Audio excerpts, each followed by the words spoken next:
Let me show you how I had to pick up my MacBook Pro today.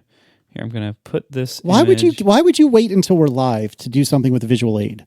First I was like, how you picked it up off the desk? I'm like, oh no, I get it. Okay. So it's been a bit of a storm. Mm-hmm. All right, so listeners, what I'm looking at is what appears to be some sort of ferry terminal, and that's taking up the majority of the center of the image.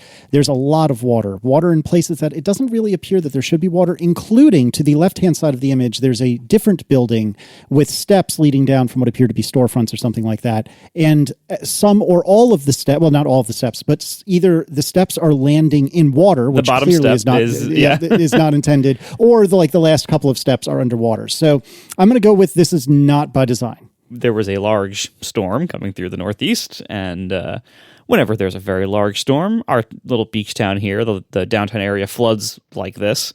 But to get my MacBook Pro, I had to wait, first of all, for the freight boat to arrive 2 hours late because the Great South Bay was not in good shape with 50-mile-an-hour winds. When it somehow actually did arrive, I had to ride my bike with very, very tall boots through this water. Now, the water is tall enough that the entire, whatever the wheel that turns that is on the pedal side of the chain, like not the back side, like the pedal wheel that is turning, that was totally submerged underwater. Oh, cool. So that's roughly the depth of the water. It was maybe, I don't know, a foot deep, something like that. So I had to ride my bike through that. Now, unfortunately, I did not bring a backpack to put the box in. So on the way home, I rode through this water while carrying the laptop box under one arm, riding a bike through foot-deep water, thinking, oh my God, don't drop it, don't drop it, don't drop it. Well, it's shrink-wrapped. It'll be fine, right? Yeah, is it? Oh, yeah, I don't know. I guess it is, yeah. But I wish I knew, Marco. I wish I knew. We'll get to that later. At least it would float if you dropped it, so you'd have a second to snatch it up. I guess, yeah. It would be trickier if I wanted to return it later. Like, what happened to the box? Did they put the little pink, like the little things that turn pink in water? Did they put them in? I guess they probably are in laptops now as well. Oh, I'm sure. Yeah, but yeah. Anyway, so I got it here safe and sound. I did not actually. So people in the chat are asking why I don't have a basket on my bike. Many people here have baskets on their bikes. I'm not a basket fan. I see the appeal from a practical perspective. I don't like what it does to the weight of the steering column or whatever they're called on bikes because it basically puts all the weight up front. And so not only does it make it steer poorly when you have stuff in the basket, but it also makes it steer poorly when you don't have stuff in the basket because there's just like this big metal weight on the front, swingy thing, whatever it's called. The handlebar it doesn't need to be in there. You can put baskets on the back of your bike too, I've tried those to I had like the the Penier or however that word is pronounced. I've had those bags before. That's great because then when you put stuff in them, the bike falls over. It's wonderful. So my strategy normally is I have a giant, I think it's from Ice Mule cooler backpack, and I honestly don't use it for its cooler function. I use it because it's a giant tube that fits on my back, and so whenever I go grocery shopping, I bring that on the bike. And it holds roughly one heaping grocery basket worth of items. Backpacks are my far preferred way to carry stuff on the bike. But anyway, I didn't bring a backpack this time. So I should have and didn't. But I got it home safe and sound. And there you go. Marco, for the record, I would bike underwater both ways to get my MacBook Pro, which honestly wasn't due to come in today anyway, but at the rate we're going, may never show up. And we'll leave that teaser for now and talk about it more later. Yeah. Unfortunately, though, the downside of this teaser is that because of the aforementioned storm conditions and all the logistics of getting this laptop here today, I've only had it for like 2 hours. I've not had it for a very long time. So my impressions will be extremely first impressions. The ATP Store is back, baby. This is our holiday sale, and it's happening right now. So this is where we do the same thing every year, and I'm going to do it again. If you're listening to this right now and you are interested in having merchandise to wear or to gift between now and the end of the year, now is the time to do it. If you're driving, pull over. If you're biking in water, maybe think about your life choices and then pull over and go to atp.fm/store and you can get all sorts of sweet, sweet, sweet new merchandise. So let's talk about what we've got. John, I'm going to start, but feel free to interrupt whenever you're ready. We've got an M1 Pro shirt. which, thanks to the intrepid work of Mr. John Siracusa, we now have an updated chip diagram on the back. But it's not just that. We also have an M1 Max shirt. And again, if you're listening, maybe Marco can make this the chapter art. We'll see what happens. But you should see the rendering of the back of this T-shirt. We almost needed to extend the length of the T-shirt to fit the M1 Max on the shirt. It is kind of preposterous, and I freaking love it. I don't think we're going to be able to do it for the Mac Pro chips because we're really pushing the limit of what kind of diagram can fit on the back of this shirt. Can we put it like on a raincoat? Yeah, right. People were joking about that. I said, "Oh, just shrink it, get it like silicon shrink," But the thing is, you can't actually shrink these diagrams, and these are fanciful diagrams with just rectangles and stuff. They don't really look like the real chips, but they're representative. But you can't just keep shrinking it because there's a minimum line width and a minimal sort of gap between lines, and we were really pushing up against it here. So, yeah, we used to be selling the on-demand M1 shirt is off sale for now, just so there's no confusion about what these are, like the real ones, the highest quality printing, the most expensive, as you'll see. Really selling it, John. You're our best salesman. Right. Seriously. So we had the front of these ones. It says the front says M1 Pro and M1 Max. I had made a design that said M1X. That turned out not to be the name of the chip. So forget about that shirt. Sorry, everybody. But this one, we were trying to figure out how to incorporate Pro and Max, and so we did it with like a badge. The badges are colored. The Pro badge is blue, and the Max badge is purple, because those are the colors that Apple uses, and it's sort of, in their event and marketing materials, like the Pro is always glowing blue or whatever, but of course it's the sort of BMW style font or whatever. Anyway, so yeah, they have the printing on the front with the Pro or the Max badge, and on the back you get a different chip depending on which shirt you got. So people can tell if you're Pro or Max by looking at the front or the back. And as we described, I did this quote unquote sales pitch last time. These are extremely expensive T-shirts because they have too many freaking colors on them. Plus they have printing on the back. So every single color is another printing pass. Plus there's also a printing pass on the back. Right. That's, by the way, why the blue Pro badge is the same color blue as the blue in the M1 logo, and the purple Max badge is the same color purple as the purple in the M1 logo, because if we didn't do that, we'd have to do even another printing pass that would cost even more money. So see, you didn't realize how well engineered our shirts are, but these are the engineering trade-offs that the three of us made. Well, and I joke about, like, I made this picture last time, I'm like, we're sorry these shirts are so expensive, but they're expensive for us to make because there's lots of printing passes, and it was like our best-selling shirt we've ever made. So I don't know what that means. Is it a Veblen good where the more expensive it is, the more desirable it becomes? But just so you know, these shirts are super duper expensive. We did the usual joke that we normally do, which is the Max shirt is more expensive, because of course it is. Honestly, I think the Pro one looks better because the blue looks better than the purple, but the Max one is the fanciest one. So those are the rainbow M1 Pro and M1 Max shirts. But just like last year, we have cheaper options that only have one color on them, which requires one printing pass, front and back. You've got the chip on the back, you've got the thing on the front, but it's just one color. And those shirts, the shirts themselves, come in like 9 different colors, right? So it's just like it was last year, if you remember, or in the last sale. If you remember the M1 shirts, we've got the rainbow ones that are ridiculously expensive, that are our best-selling shirt we've ever made for some reason. And then we have the monochrome ones, which come in all sorts of fun colors, and I think they're really neat. You should check them out if you don't want to spend the money you need to spend to get a fully kitted out Max shirt. Indeed. So what kind of prices are we talking about here? So this is all obviously American dollars. The M1 Pro Rainbow Edition. So this is a black shirt with, all the different inks on the front. That is $39. The M1 Max, otherwise the same, $42, because hey, it's Max. It's got to be more expensive. By comparison, the monochrome versions are, what did we say, $32 for the Pro and $35 for the Max. So again, a little bit more expensive for the Max, because if you're going to flex, let's flex. You've earned that flex, so show it off. So we've got several different options for you. Those are all available. As with a couple other things we'll get to in a second, they're available till the end of the day on the 12th of November. Now, what else do we have? I don't have a lot of regrets when it comes to this show. I regret that one episode where I had a little too much to drink while they were talking about the Mac Pro. That was many years ago, and I haven't drank on the show since. But other than that, I don't have a lot of regrets. I do, however, regret asking John about his winter hat situation just an episode or two ago. And I believe this one is my fault. I don't think this is anyone's fault but my own, but I regret it because we had already thought about doing an ATP winter hat, which we are. However, we're not doing a chicken hat. So we are really firing on all cylinders over here at ATP HQ. But we do have an ATP winter hat with an embroidered logo on it, which I'm really excited about. And that should look really good.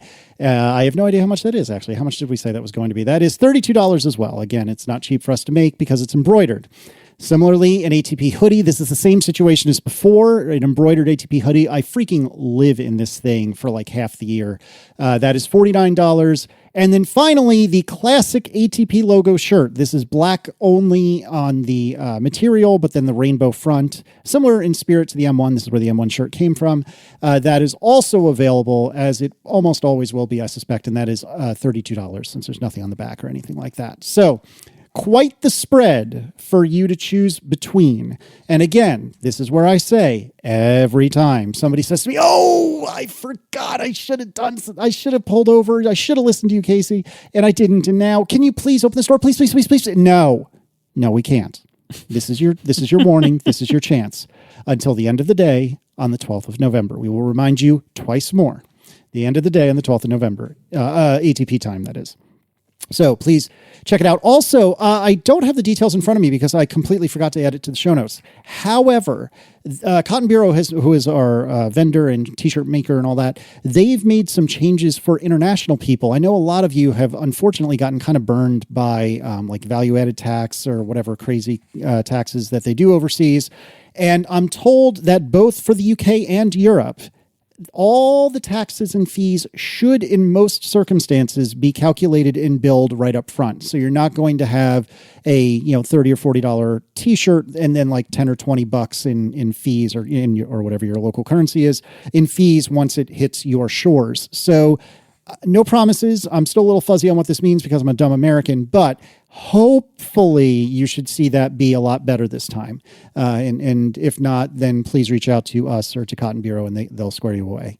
So check it out. A few more items before we move on. Mugs and pint glasses. Yes, thank you. I completely forgot. We know people want mugs and pint glasses. We wanted to sell them, especially mugs because it's the wintertime. But unfortunately, our supplier for mugs and pint glasses is not able to guarantee us any kind of order fulfillment in time for the holidays.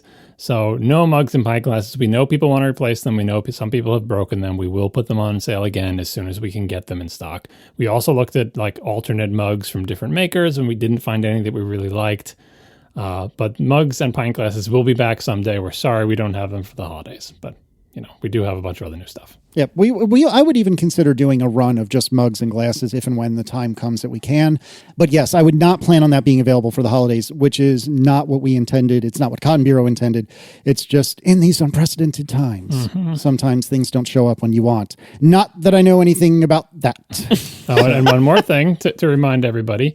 If you are an ATP member, check your member page because you will find your own discount code there for 15% off everything in the store. And if you want to get 15% off because, you think you're going to buy a bunch of stuff and it's expensive, become a member. ATP.fm/join. Become a member for 1 month, get the 15% discount, and then just cancel your membership. And then forget. Forget. Or forget. Either one. Forget. The whole point is it's pretty easy to save, like whatever the membership cost is, like $8. You can save $8 buying a couple of t-shirts. Easy, right? So and I'm always amazed that people don't do this because I look at the membership numbers and I think, surely everybody who bought from the store, nobody would buy anything from the store without first getting the easy 15% off and then canceling. But no, it never happens. Like we don't see a big bump in members. It's just the members get the discount and nobody else does. Everybody get the discount. Do the math beforehand. Figure out, I'm going to order this, this, and this. And this is how much membership costs. And this is how much 15%. Like maybe we should put a calculator in to say, hey, you shouldn't. We should do that with this card. You should become a member. Anyway. Members, don't forget it's on your member page at atp.fm. What is the member page? It is atp.fm/member. That's where you go. If you're logged in on the site, you will see your member code, copy and paste it into the store site during checkout to get your discount. Now, John, if you weren't a member, and this sounds just too good to be true because it kind of is, where would you go to become a member? I said it already, atp.fm/join. We are sponsored this week by Memberful. Help you monetize your passion with membership. Memberful allows you, a content creator or somebody with an audience, to monetize your passion, monetize your business with selling memberships to your audience. This is used by the biggest creators on the web, and this can be memberships for all sorts of things like custom podcasts or custom access to stuff. Memberful makes all of that not only possible, but easy. And they understand that creators don't want Memberful's branding all over everything, they don't want Memberful to have to own the whole relationship. So they've designed this with you in mind and your interest in mind. You control all the branding. You retain control and ownership of the audience, the memberships. It even goes directly to your own Stripe account with the payments. So really, Memberful is all about helping you, the creator, take control of your business and sell memberships to your audience. They have amazing support if you ever need it. They have actual humans ready to help you make money because they really want to support you as well. Their interests are aligned with yours. They make money when you make money. So everyone wins. And with Memberful, they handle all the hard stuff, integrating with any existing tools you already have, integrate with lots of popular CMSs and everything already on the web. So see for yourself by starting a free trial with no credit card required at memberful.com/ATP. Let them handle all the tricky and kind of pain in the butt payment stuff so that you can focus on your business, your brand, your audience. So once again, memberful.com/ATP. Get started for free, no credit card required at Memberful. Thank you so much to Memberful for sponsoring our show. Memberful, monetize your passion with membership. John, what's up with fast directory sizing? It was last episode or maybe an episode or two ago, we were talking about keeping track of how big the stuff inside a directory tree is. And I mentioned that APFS apparently has a feature that does that. It's called APFS Fast Directory Sizing, but I didn't know if it was in use. It was touted when APFS was introduced all those years ago, and it seemed like a cool idea. And it's this solves a problem we all have. You have this problem on your Mac, you have it on your phone. Very often you just want to look at a folder and say, how much stuff is in this folder and all of its subfolders? Just tell me immediately. But instead, you have to see the little things that's calculating, or when you go to the storage screen on your iPhone, you wait a year and a day for it to figure out how much room is taken up by your movies and your apps or whatever, and then the giant gray bar of other that we don't understand. Anyway, so that was the open question. What's the deal with APFS Fast Directory Sizing? Is that still a thing? Was it removed? Is it active? Are they using it? This is the best answer I've been able to get so far. So this is an answer on the Apple Stack Exchange site from someone named Chris, and I have it on good authority that this answer is accurate. So this is reading from Chris's answer. Fast directory sizing is enabled on a per directory basis, and this could be checked by the user, albeit not easily. It can only be enabled when a directory is empty and must also be turned on for every new subdirectory. So that's quite a wrinkle. So you can't just take a folder on your hard drive or whatever and say, I want to enable fast directory sizing. Has to be empty, and then every single new subdirectory that's made also has to have that thing turned on when the directory is made, because at that point it's empty.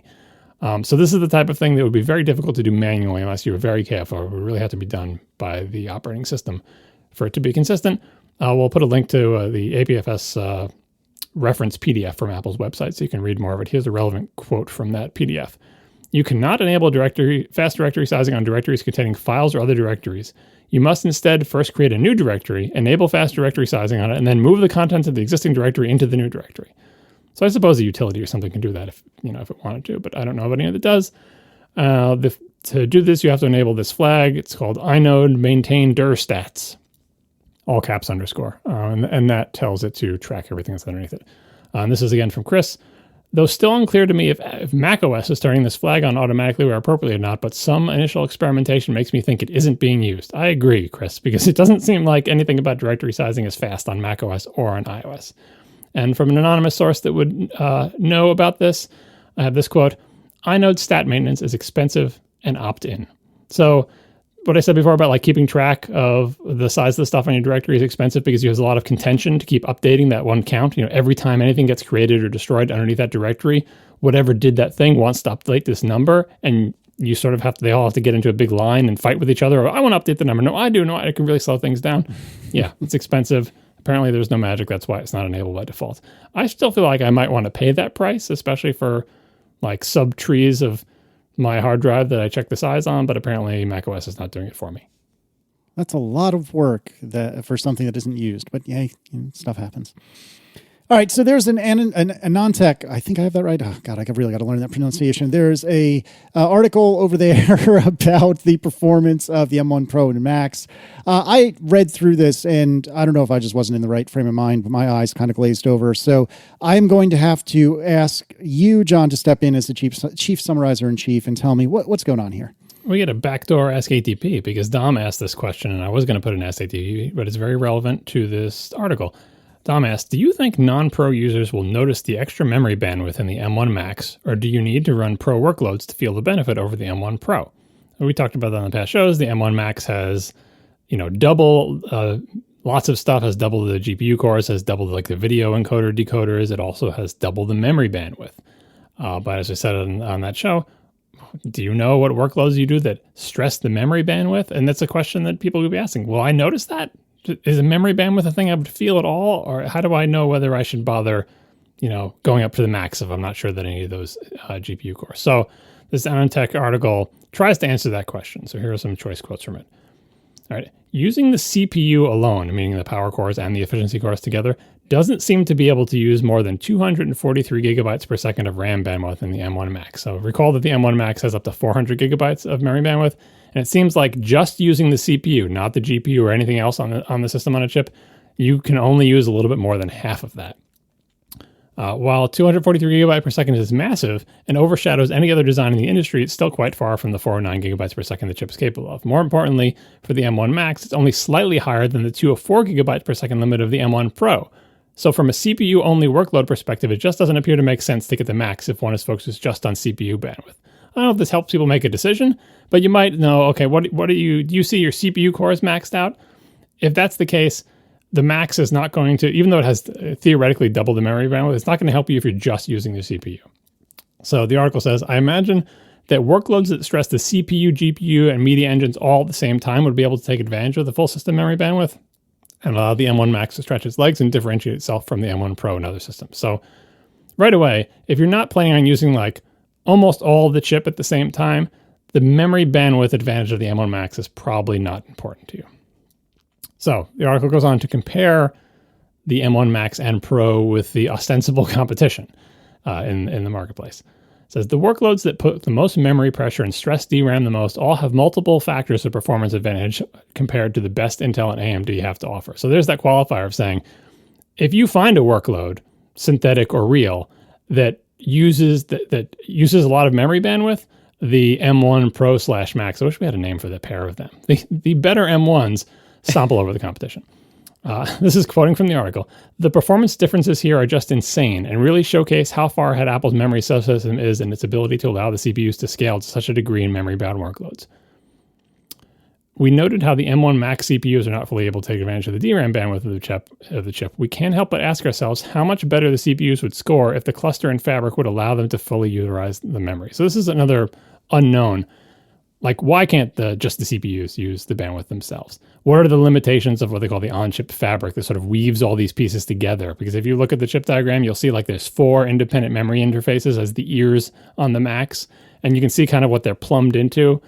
And if you read the article, you'll see the description of it's like the plumbing, those pipes don't all go to the CPU, which is why the CPU alone can't use all the memory bandwidth because it doesn't really have a direct line to that. So theoretically, if the fabric that weaves together all these pieces had more routes between the pieces, perhaps it could do better. Maybe we'll see that in the larger chips. We'll see.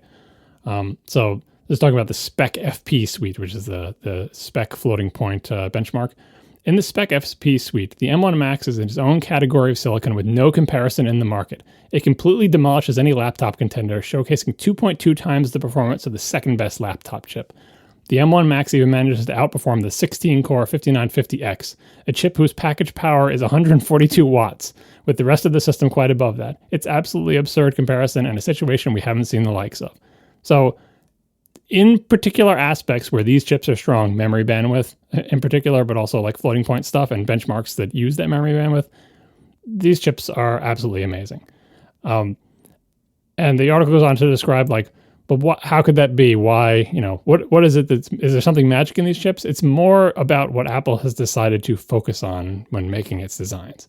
Again, quoting from the article, Apple's stark advantage in specific workloads here do make us ask the question how this translates into application use cases. We'd never seen such a design before, so it's not exactly clear where things would land.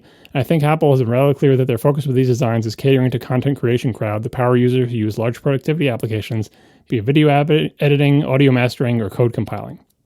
These are all areas where the microarchitectural characteristics of the M1 Pro / Max would shine and are likely vastly outperform any other systems out there.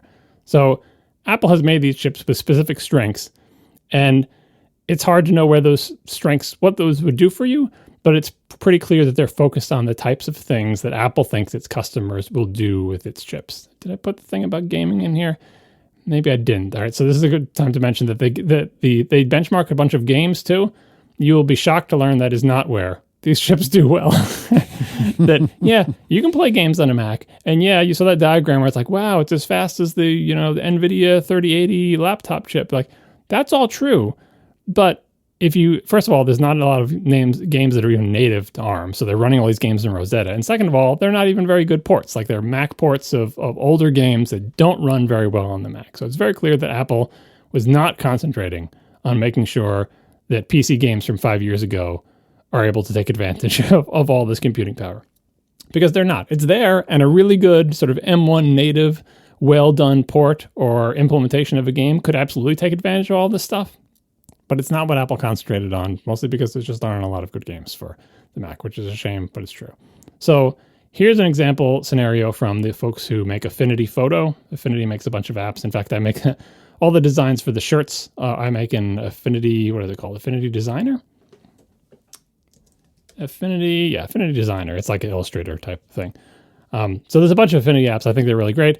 They make Mac and iOS native versions of those and everything. Here's some support reports from Andy Summerfield, who is the Affinity Photo lead. That's just what his bio says. Lead what? Lead developer? Maybe.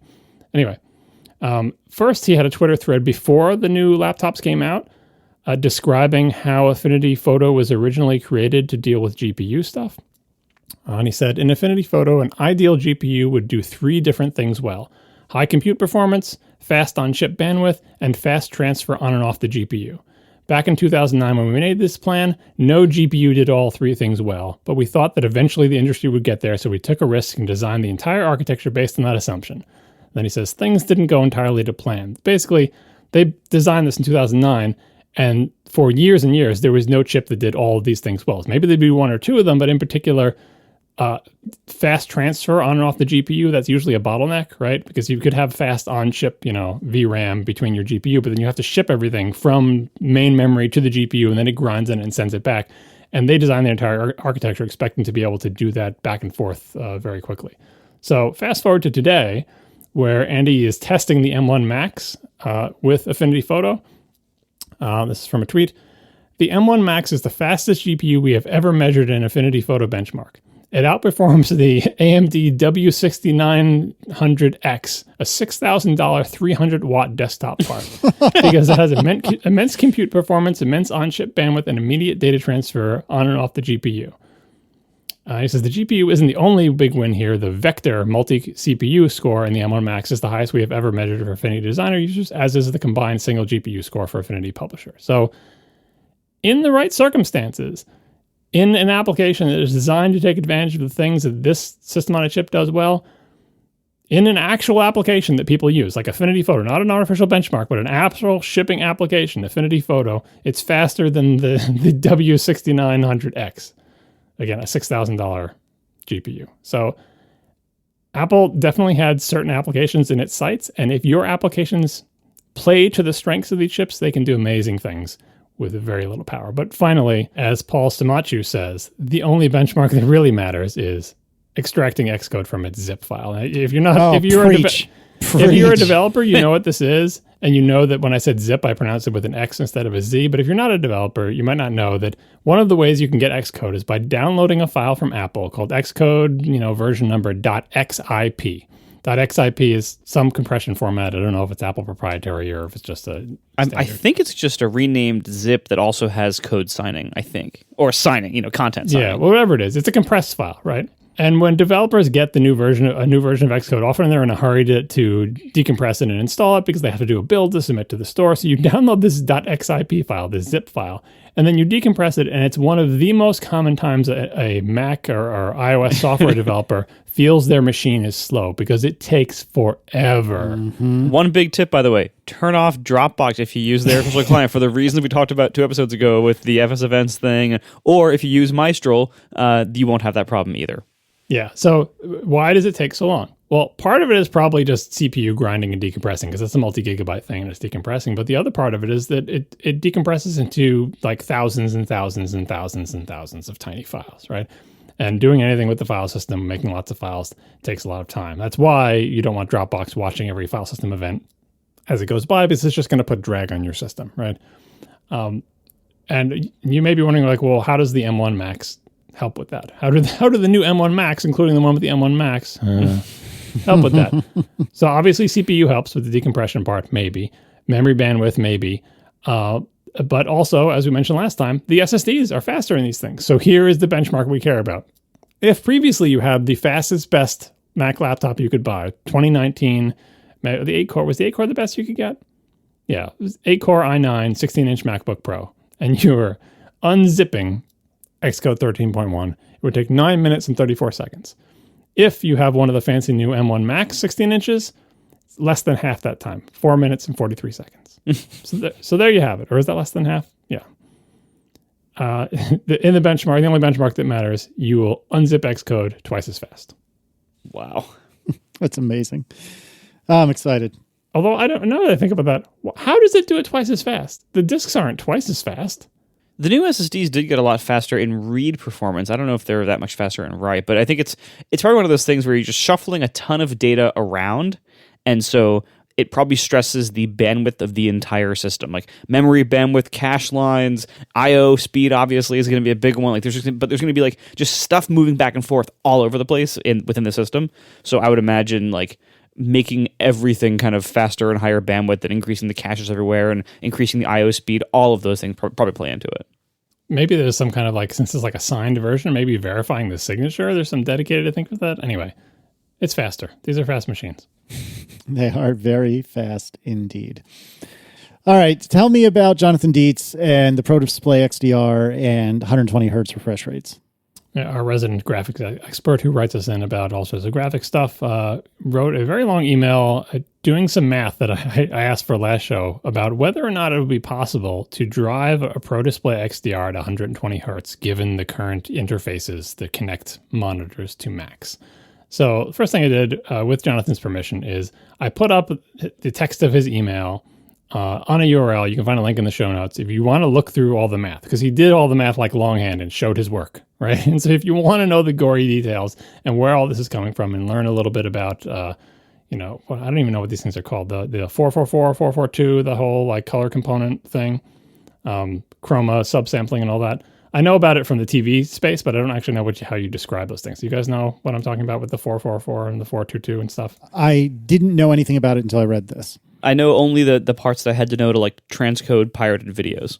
Yeah. Anyway, it's more commonly seen in the television world, but it basically has to do with how much information you can throw away and still have the picture look decent in terms of the various channels. And in the world of video, we're talking about chroma and luminance, which is different than RGB, because if you separate the color from the brightness, you can save a lot of space. So anyway, the Pro Display XDR, with the resolution that it has, the shipping product, the 6K screen, at 120 hertz at 444, which means not dropping any of the information on the floor, would require 78.61 gigabits per second to drive. And no interface does that, right? The maximum DisplayPort tunneling bandwidth with current DisplayPort interfaces that connect up to Mac video cards is 38.88 gigabits per second. So you can see where we have about half, a little bit more than half than what we would need.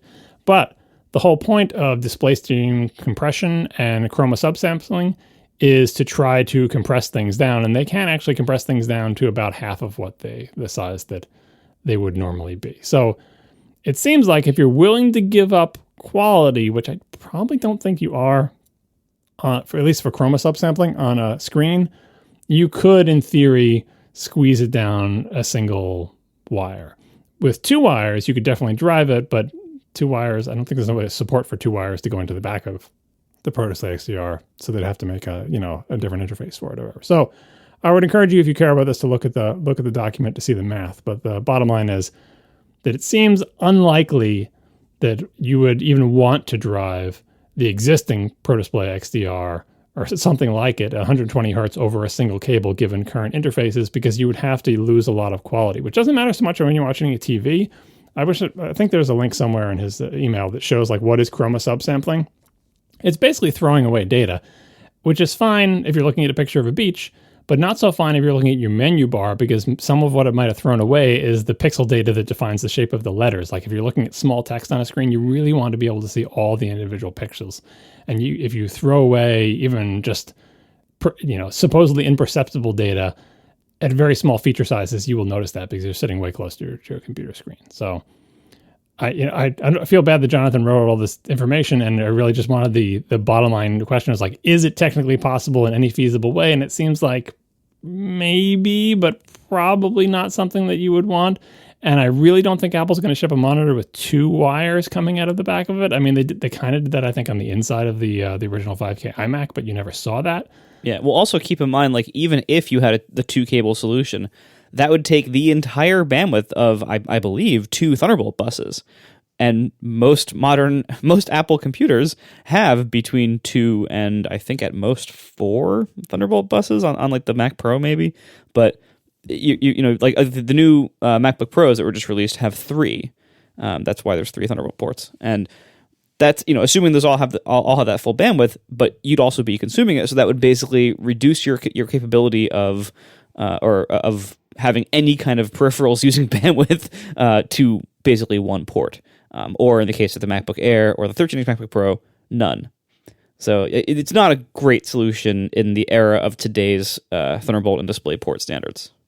But down in the future, when these things presumably have increased bandwidth in their upcoming revisions, then we'll talk. And Jonathan had one more thing he wanted to get off his chest, and I figure it's worth noting because I've heard this as well. He says, and incidentally, because I've been seeing this all over the internets, the HDMI ports on the MacBook Pros being HDMI 2.0B does not point to any lack of I/O bandwidth intrinsic to the new SoCs. We talked about this last week. I said that the 3 Thunderbolt ports were a limitation of the SoC, and I was disappointed that the HDMI port wasn't a fancier standard, but they're not connected to each other. They're just 2 separate decisions/limitations.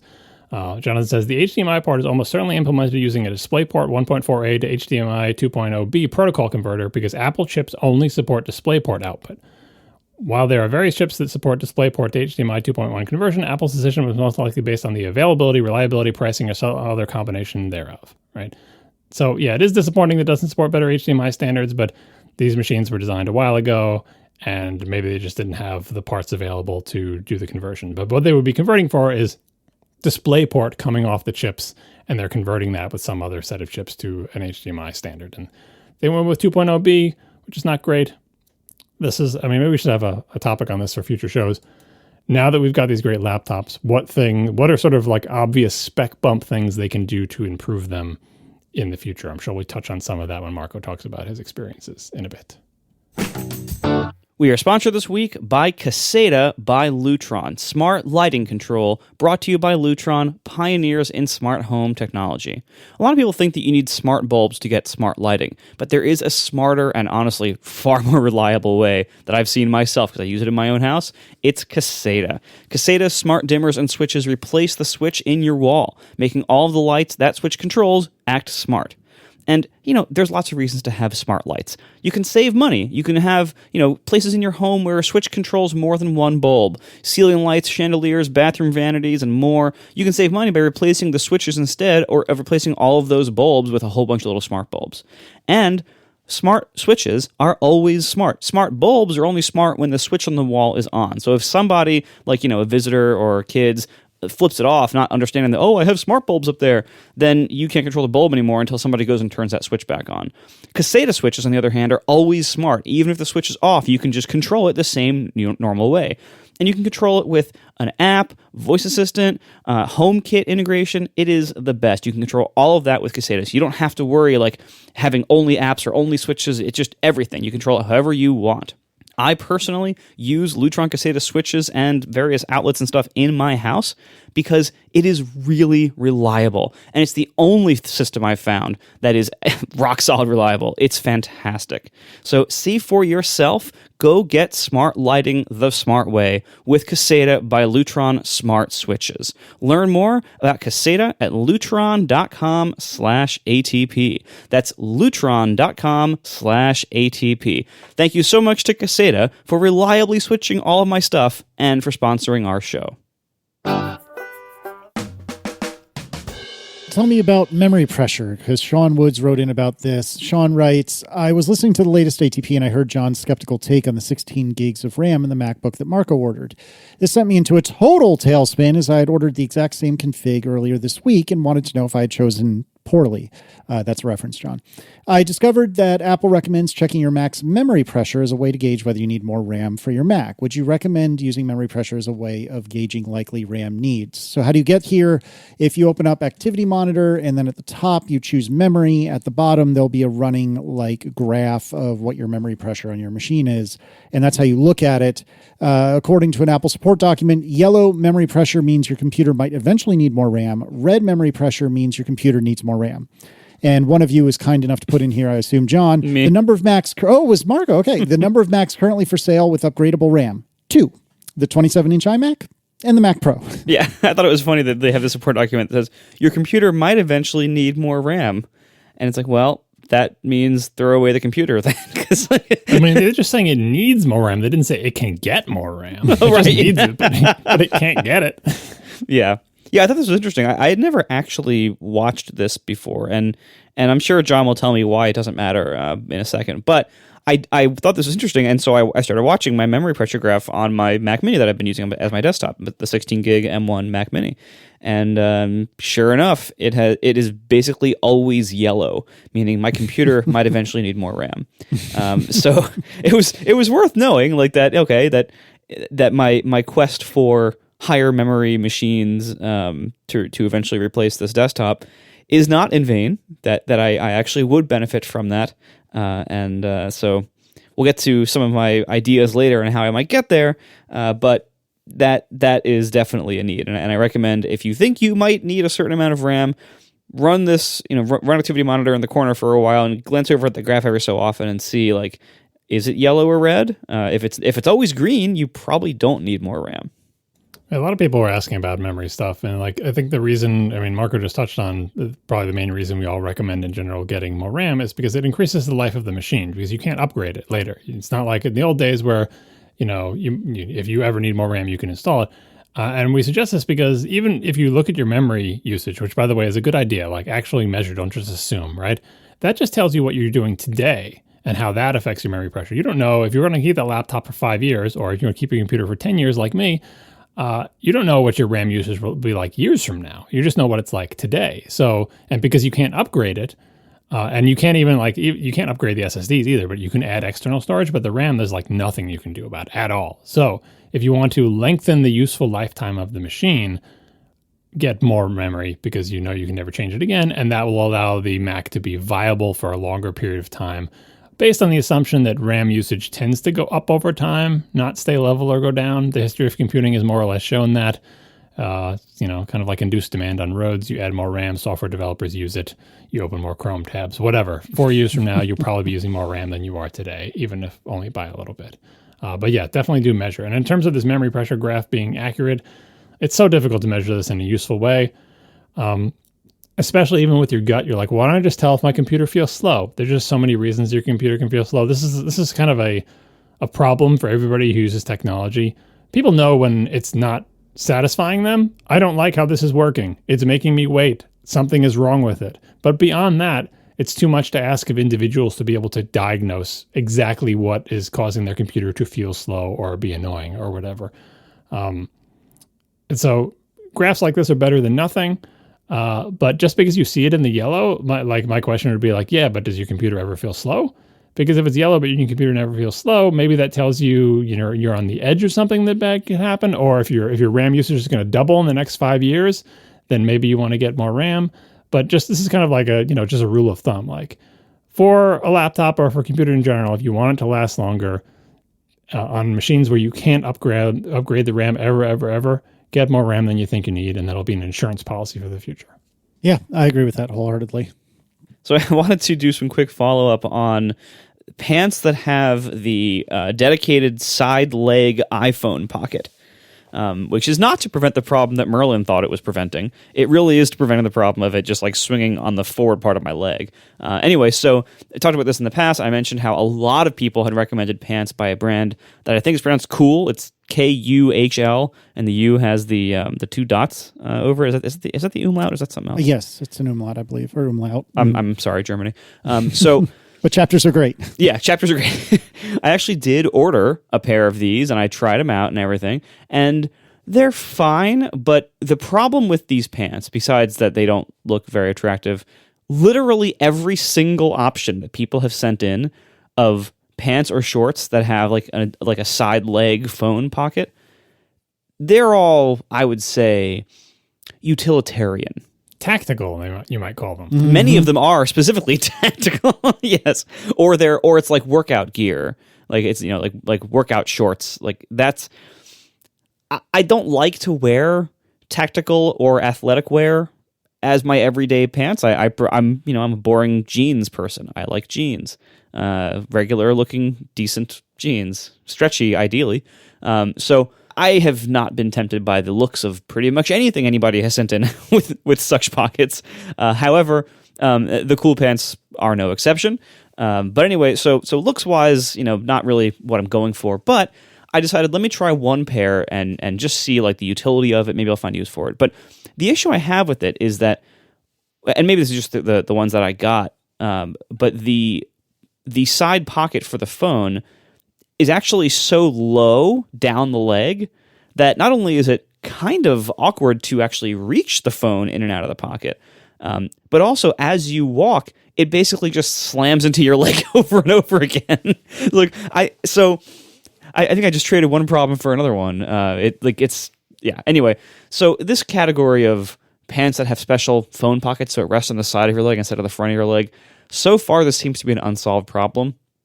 And I think I know why. If you look at the construction of most pants, usually it's basically just like a front piece and a back piece with a seam that runs down the side of your leg.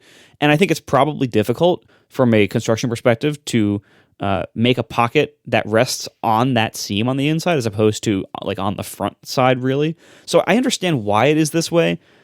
Doesn't really solve my problem, but instead I'm just slowly getting used to having this giant brick of a phone in my pocket. So anyway, my tactical pants situation is not really being solved. I'm just slowly forgiving the problem and just living with it. I still don't fully understand the problem. To be clear about your Merlin reference before, he thought your phone was hitting you in the junk, but that's apparently not happening. But then like the problem is what? I don't like things touching the more fronty part of my legs. I think it definitely makes walking inconvenient if the phone starts like swiveling over towards like the front of your leg instead of the side, and I think it looks ridiculous as well. How does it make walking more difficult? It's just your thigh. Your thigh has no joints in it. It's unjointed. I don't know. I just think it is not the way you're supposed to put stuff in your pockets. Like stuff in your pockets I think it's supposed to rest more to the side. But because these phones are so big and heavy, they just kind of migrate as you walk to whatever is like, the most ideal gravity position, which tends to be more in the front. And that's, maybe you need tighter jeans. These are already pretty snug. I gained some weight this summer because I started going to restaurants because it became okay again. So yeah, I don't know. I don't think I do. I think my jeans are pretty snug. Well, those back pockets are always there, just waiting for you. Oh, goodness. I can't imagine. All right, so we should move on and talk about new stuff, at least some of us. John, you got some AirPods 3. Tell me about them. I did. I got my AirPods. Oh boy, the personalization on them is so bad. It's all caps. I mean, they showed you a preview on the side. I knew what it was going to look like, but it's just comical. I really just should have gotten a little emoji or something. But I get my full name on them just because... Like the whole point of having, there's 2 points. One is to differentiate around the house so you know which little case is yours, right? But the second is if I lost them somewhere and someone found them, that person was feeling nice, I want them to be able to find me. And so if I just put my initials on it, they can't find me. But if I put my full name and they type it into Google, there's a shot they can find me. So far I haven't lost them. But anyway, I got my full name on the case. It's fine. My impressions of the new AirPods 3. The size and the shape was my major concern. Like, are these going to fit nice in my ears? I've been using the original AirPods for years and years. I love them. They fit my ears perfectly. Would these fit? Because these are shaped entirely differently. There's nothing, no panels, body panels are shared, as they say in the auto industry. It's an entirely new thing. It's very much like the AirPods Pro, but not quite like them either. But it's similar shaped. They don't have a little soft thing that goes in your ear. They're more like the old AirPods. They're just hard plastic things that go in your ear, right? So when I first put them in, I'm like, oh, this is great. They fit perfectly. They feel even more secure in my ear than the old ones in terms of like if I shake my head around, how much should they wiggle? I didn't do the taking, I should have done this before the show. I didn't do like the taking the shirt on and off with the AirPods test, which the original ones basically fail because they have long stems and they aren't in my ears that type. But these felt very secure, very snug in my ears. So like, great. That's a pro move. Yeah, it's hard to do. Even with the AirPod Pros, which have the short stems, that's a difficult thing to pull off without one of them flopping out. Right, but it's a good test of whether like how snug they are in your ear, right?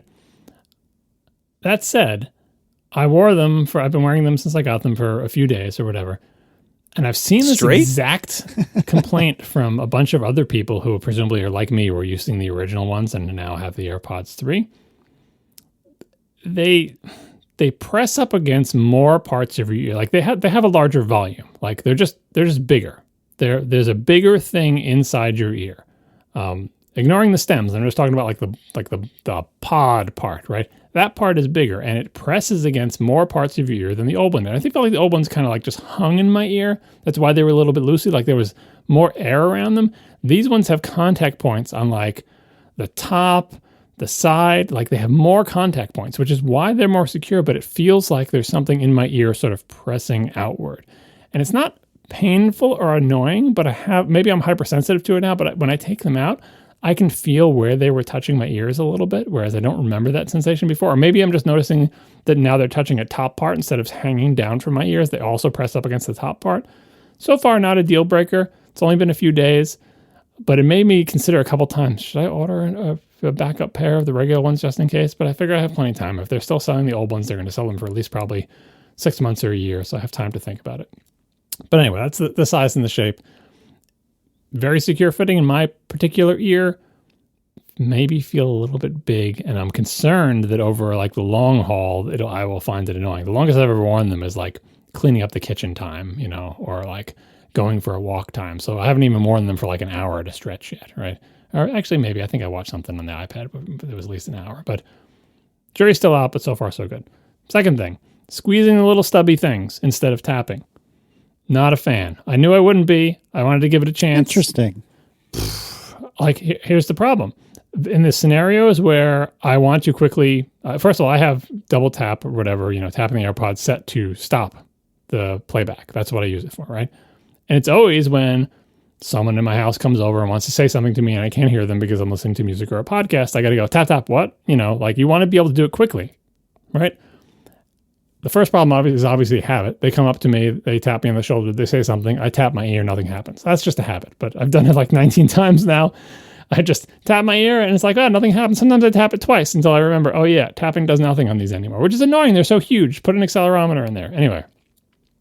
But the real problem is when I do remember, how quickly can I take one of my hands, which may or may not be covered in dish soap, and bring it up to my ear and find that little stubby little thing sticking out and then get it between my little fingertips and squeeze it. It's tricky because the little stubby thing is like against my ear. It doesn't stick out and it doesn't extend down and it's so tiny and it's not like squishy and you can kind of squeeze it anywhere. You can squeeze it in more places than you think you can. And it does have the nice little click to know that you did it. All that is good.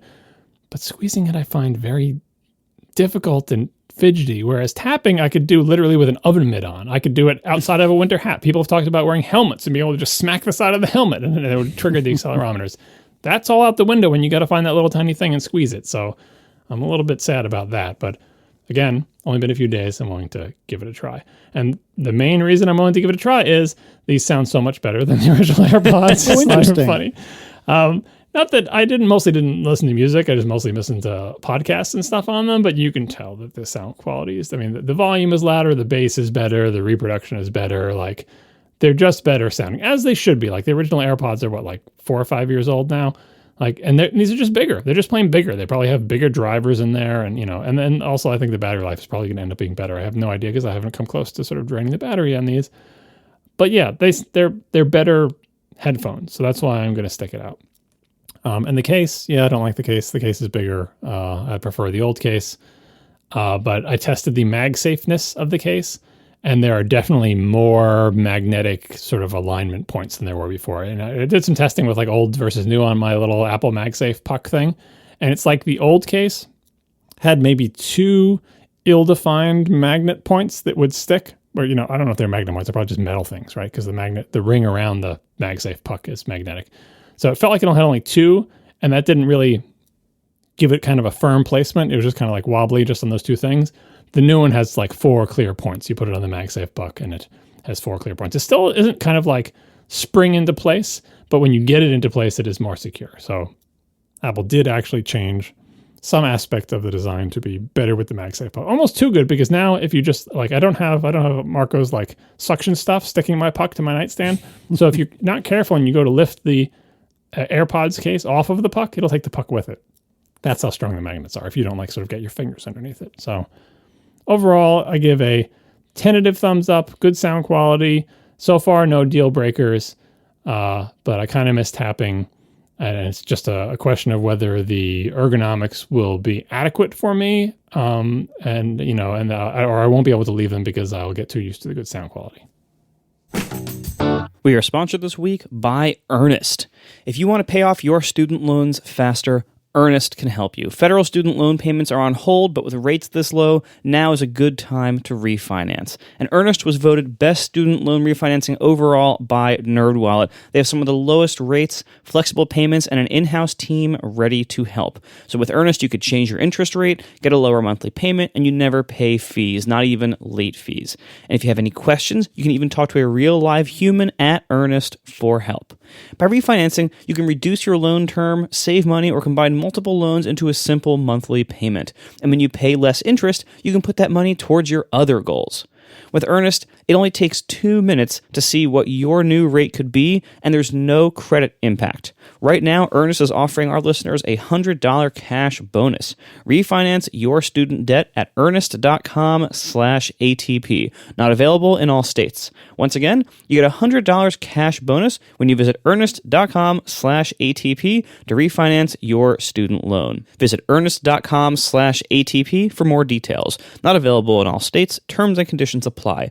Earnest student loan refinancing made by Earnest Operations LLC, NMLS number 1204917, California Financing Law License number 6054788, 535 Mission Street, San Francisco, California 94105. Visit earnest.com/licenses for a full list of licenses. Thank you to Earnest for sponsoring our show. We should talk about the MacBook Pro.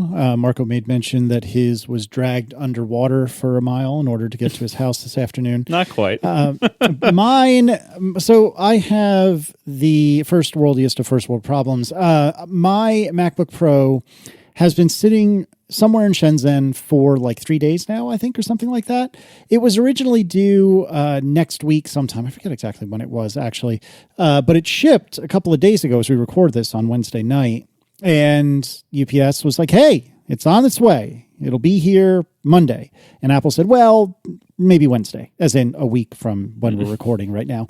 But UPS said, no, it'll be Monday. And actually still says, no, it'll be Monday. But it just kept sitting in Shenzhen and sitting over a day, over 2 days, over 3 days, if I'm not mistaken. It's just sitting, chilling out in Shenzhen. Doesn't want to leave home, apparently. And I was getting increasingly embittered about this because I want my treat. I really am excited for this. I really want my treat. Is that so much to ask? I don't buy computers very often. I buy them more often than John, but considerably less often than Marco. And I would like On either side of that. That's very true. You're exactly right. It was really difficult to thread this needle, I tell you what. But anyway, I just want my treat. And a friend of mine, Simon, pointed me to a Mac Rumors post that was put up this morning. MacBook Pro shipments being delayed due to UPS mechanical issues. And I've heard conflicting reports over exactly what's going wrong, but one way or another, it seems like UPS just doesn't have enough planes to ship all the stuff they need to ship. So my MacBook Pro is sitting in China for a while. Maybe it'll leave at some point. I presume it will. Don't know when. Y'all, I'm really trying to find some chill about this issue. Coming up short, though. I really don't have a lot of chill right now. And I should, because really this doesn't matter. And I'm extremely appreciative of the fact that I can get one and that it's eventually going to show up. But patience is not my strong suit, gentlemen, and I'm really running low on chill on this issue. So I did go to the store yesterday, and I went to see what builds they had in stock. They didn't have anything that was close enough to what I ordered that I was willing to just impulse buy on the spot. But nevertheless, I did quickly handle both the 16 and 14-inch machines. I didn't play with them in terms of like software very much, but in terms of physical design and whatnot, I did hold on to them, to lift it up, spin it around, and so on. The one thing I think that I should note right away is that as compared to my Intel MacBook Pro, I didn't feel like they were that dramatically heavier. My understanding is as compared to an M1 MacBook, or certainly a MacBook Air, or perhaps even a MacBook Pro, that it is quite a bit heavier. And Marco, you can correct me in a moment here. But compared to my Intel machine, it was actually roughly the same. Other than that, it looks beautiful. I like the new design. I love those ports hanging out there, and the screen looked great, but I didn't have it like side to side or side by side with anything else. So I don't have really good comparisons. It occurred to me well after I left that I must be a professional podcaster, because I didn't even think to like open up Safari and go scrolling to see what the 120 hertz was like. It just did not even cross my eye. I haven't done that either. See that? Okay, so I feel a little better. What you should have done is gone to the screensaver and see something in HDR, because I think like you said, the screen, I can't tell because I don't have anything side by side. If you were to bring up something in HDR, as in not the UI, you would notice the difference. And one easy way to do that with the built-in thing is isn't it built in? Maybe it's not. I was thinking of Apple TV. Anyway, if you use the aerial screensaver and tell it to show HDR video only and turn that on, suddenly you have your screen filled with HDR video and it will really pop. You won't need like a side-by-side comparison. You will notice the difference. Yeah, I can't imagine Apple shipping a screensaver for a laptop that runs on batteries that would show HDR content continuously. There's no way they would do that. I mean, but in that case, it's actually kind of hard to like find HDR content because none of the UI is going to be HDR. You need like a video or a photo or something. Maybe they have some HDR photos if you launch the Photos app. Or just take a photo with a modern iPhone that can shoot HDR photos and just view it. Yeah, but you do need something with a like highlight or something that's going to really show that off. But I think that's where the screen difference, you'll be able to see that without a side-by-side comparison. It's just so much brighter. Yeah, that's a good point. And by the way, real-time follow-up, I was saying Shenzhen, I meant Shanghai, I'm sorry. And it has been sitting, I don't know if this is actually my local or their local, but it's been sitting in Shanghai since 4:13 a.m. on Monday. So it's been 2 days that it's been, almost 3 at this point, that it's been sitting there. And yeah, it eventually will show up at my house, I'm sure, but I'm very sad, y'all. So Marco, let me live vicariously through you as I weep quietly and perhaps on mute. How good is it? I really don't know yet. Fair. So part of that is because of the aforementioned issues with just, getting it here during a big storm, and my town is flooded and everything. So and by the way, not like a flood that anybody has to feel sorry for. This is just what happens in a beach town on the off season. It's, nothing's ruined or anything. So anyway, so issue number 1 is that I haven't had it for very long. Issue number 2 is that for the first time, I think ever, Migration Assistant totally failed me. And so I have nothing on it yet. Like all I did so far was get whatever I could set up so I could run my Xcode comparison building Overcast. And so I could see like how much more quickly does it build Overcast than my M1, Mac Mini and MacBook Air. Because what I want to know with this computer is, do I want to use it as my desktop until Apple makes a faster desktop than this? And because my current thinking on that, which you talked a little bit about this on Under the Radar today as well, my current thinking on that is that chances are, based on the rumors and based on Apple tea leaf reading, that they're probably done releasing hardware for this year, and they are almost certainly, if they're not done releasing hardware, they're almost certainly done releasing Macs for this year. And the soonest I can imagine there being a Mac Mini or any other kind of desktop Mac with these chips in it or better is at least next spring. And as we discussed, it might even be next fall. So we have probably between 6 and 12 months where the fastest computers Apple makes are going to be MacBook Pros.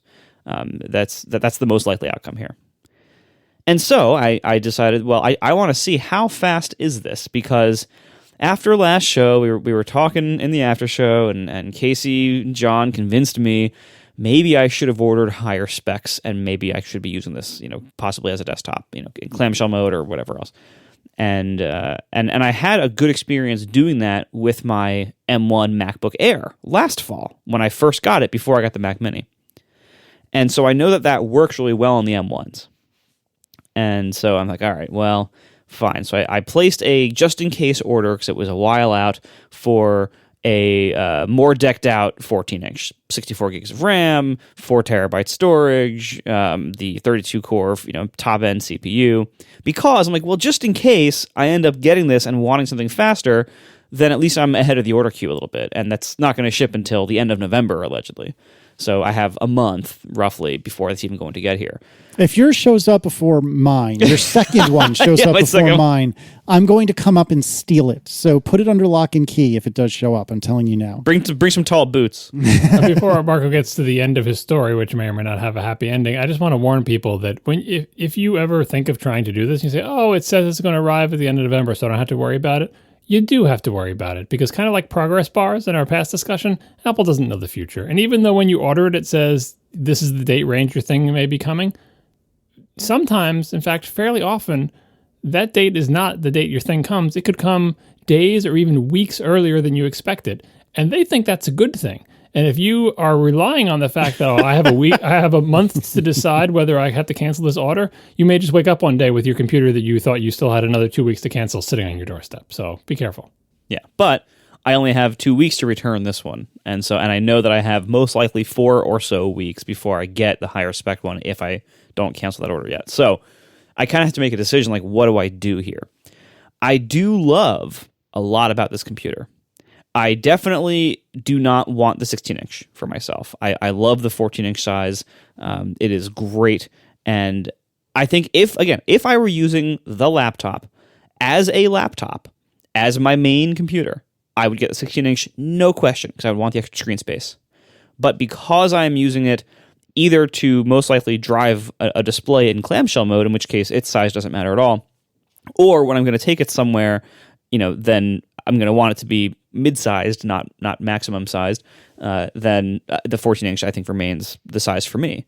But anyway, so going back to trying to get this to work, it did eventually work in the sense that I gave up on trying to migrate my M1 MacBook Pro, or my M1 MacBook Air, to it.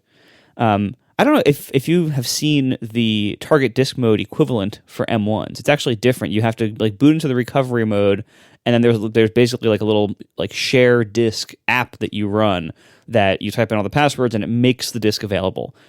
I tried to get this to work with a Thunderbolt cable and a USB 3 cable in every port configuration I could figure out, and I could not get the new MacBook Pro to recognize the MacBook Air in its whatever it's called target disk mode at all. It just wouldn't show up as the available disk in the setup wizard thing.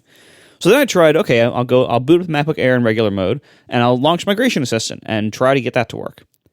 And Migration Assistant said it couldn't authenticate the current user and failed. And I'm like, that's weird. Okay, I rebooted. Same thing. Okay, I guess this isn't happening today. So anyway, I just set it up as new and I ran some tests. And I have almost nothing on it yet, but I just basically airdropped a bunch of files to airdrop my version of Xcode, my checkout directories for Overcast, got the sign-in credentials over there, which was a wonderful pain in the butt, as it always is, but oh well, that's not the M1's fault. And finally was able to build some stuff. Now, we've seen benchmarks for Xcode all over the map on basically how much faster these are than the M1s. And I should clarify also, the MacBook Pro I have here to test today is an M1 Pro, not an M1 Max. It is the 10 core, so it is like it's the M1 Pro with all of its parts working, but it is still the M1 Pro, and it only has 16 gigs of RAM, John. So, which, yes, I do regret. Thanks, John. So, the building Overcast in its current version from a clean build on my M1 Mac Mini, my desktop, takes 30 seconds. That same thing on the M1 Pro takes 19 seconds. So it's 36% faster. Nice. Now, a lot of people don't do clean builds very often. So I figured, let me try something a little more realistic. Let me try an incremental build. I did 2 incremental builds. One of them that changes a file that's included by a lot of files in the project. It's my Appearance Manager file. Lots of stuff uses this. So when I change anything in that file, it has to rebuild a lot of other files. That on the M1 took 20 seconds. On the M1 Pro took 13 seconds. So 31% faster. And then I did, after that, the most common thing, a very small incremental change. This was changing one view controller, but this was a Swift file this time. So one Swift view controller file. So the most simple incremental build that you could probably do. M1, 6 seconds. M1 Pro, 4 seconds. So it is faster. It is a decent amount faster, and these are gains that I want. And in addition to that, 30 to 50% faster build time for my actual work that I actually do with my actual project, in addition to that, it also has the higher RAM ceiling available. So what I am definitely going to try is getting this higher spec machine in and running it in clamshell mode as my desktop again. As I mentioned earlier, I had a great experience doing that with the MacBook Air and the M1 MacBook Air. And so I know the M1 machines can do clamshell mode reliably. I know they're good at it. I know it's a totally fine experience. And then my plan is to kind of go a bit of a different direction with my what the role of this machine is. Since it'll basically be a desktop, great, but and I mentioned last week, I enjoy having my MacBook Air laptop as our around the house machine, doing workouts with our FaceTime workouts with our trainer, and running any kind of Zoom call we have to have with the school or with the teacher or whatever. I love having that machine for that. And we do those things often enough that I don't want to disrupt my desktop every time we have to do those things. If we do those things multiple times a week, and so it's a pain to have to take my whole desktop out and do that. So I want to have a lower powered laptop available to me in the house. So I think what I should do is actually return this one or mail it to Casey. Wait for my high spec one to come in, or finagle one from the Apple Store. I'll get to that in a second. Wait for that to come in. And then when that comes in, use that as my desktop and just keep my M1 MacBook Air as the workout and around the house laptop. And then when I go on a trip where I might want to get some work done, take my desktop laptop with me. Because I wouldn't be moving it that often. It would be, maybe once a month I'd be doing that, as opposed to 4 or 5 times a week.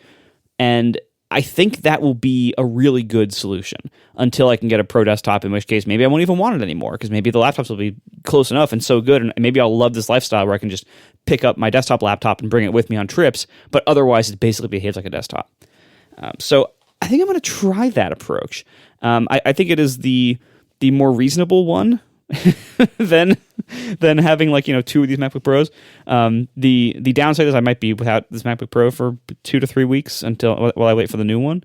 But I think ultimately, that's the better move. Now, that being said, if I don't keep this one I just got and I use the MacBook Air, I am really gonna miss these speakers in the new one, because the speakers are good. I mean, again, good for laptop speakers. We're grading on a big curve here, a really tinny metal sharp curve here. But the speakers in the new one are significantly better. The screen is brighter, and I do so clearly see the difference in a scaled pixel mode versus a non-scaled pixel mode. It is like you can look at the two screens side by side, and it's clearly visible that the MacBook Air screen next to the MacBook Pro screen, the Air screen looks a little bit blurry. Like, you can just see it. You can see it on the edges of all the text. Like, just look at any sharp line, any text or anything, and you can see, compare it between the two, the one that is not running the scaling mode is sharper. And I'm so happy that they finally fixed that. So anyway, I actually didn't instantly notice the 120 hertz thing. Maybe I've lost my my eyesight for that in the last 2 weeks, but yeah, some apps have to be updated for it. Like, there's been some reports of like, will you actually see 120 hertz in your Mac app? And it depends. Like, so I mean, I'm assuming Safari or whatever would do it. So if that's what you were looking at, then you probably should have noticed it. But it's but don't expect to see it everywhere, because I think especially in Mac apps, well, same thing in iOS apps. You have a choice whether you want your animation to even take advantage of 120 hertz or not. So I don't know what every individual app has chosen to do that's either part of the iOS or otherwise. yeah, I mean, this was Safari that I was testing it, but again, I've had this for such a short time. So I will do more testing and report back next week. But yeah, in the meantime, this thing is really great. It's fast.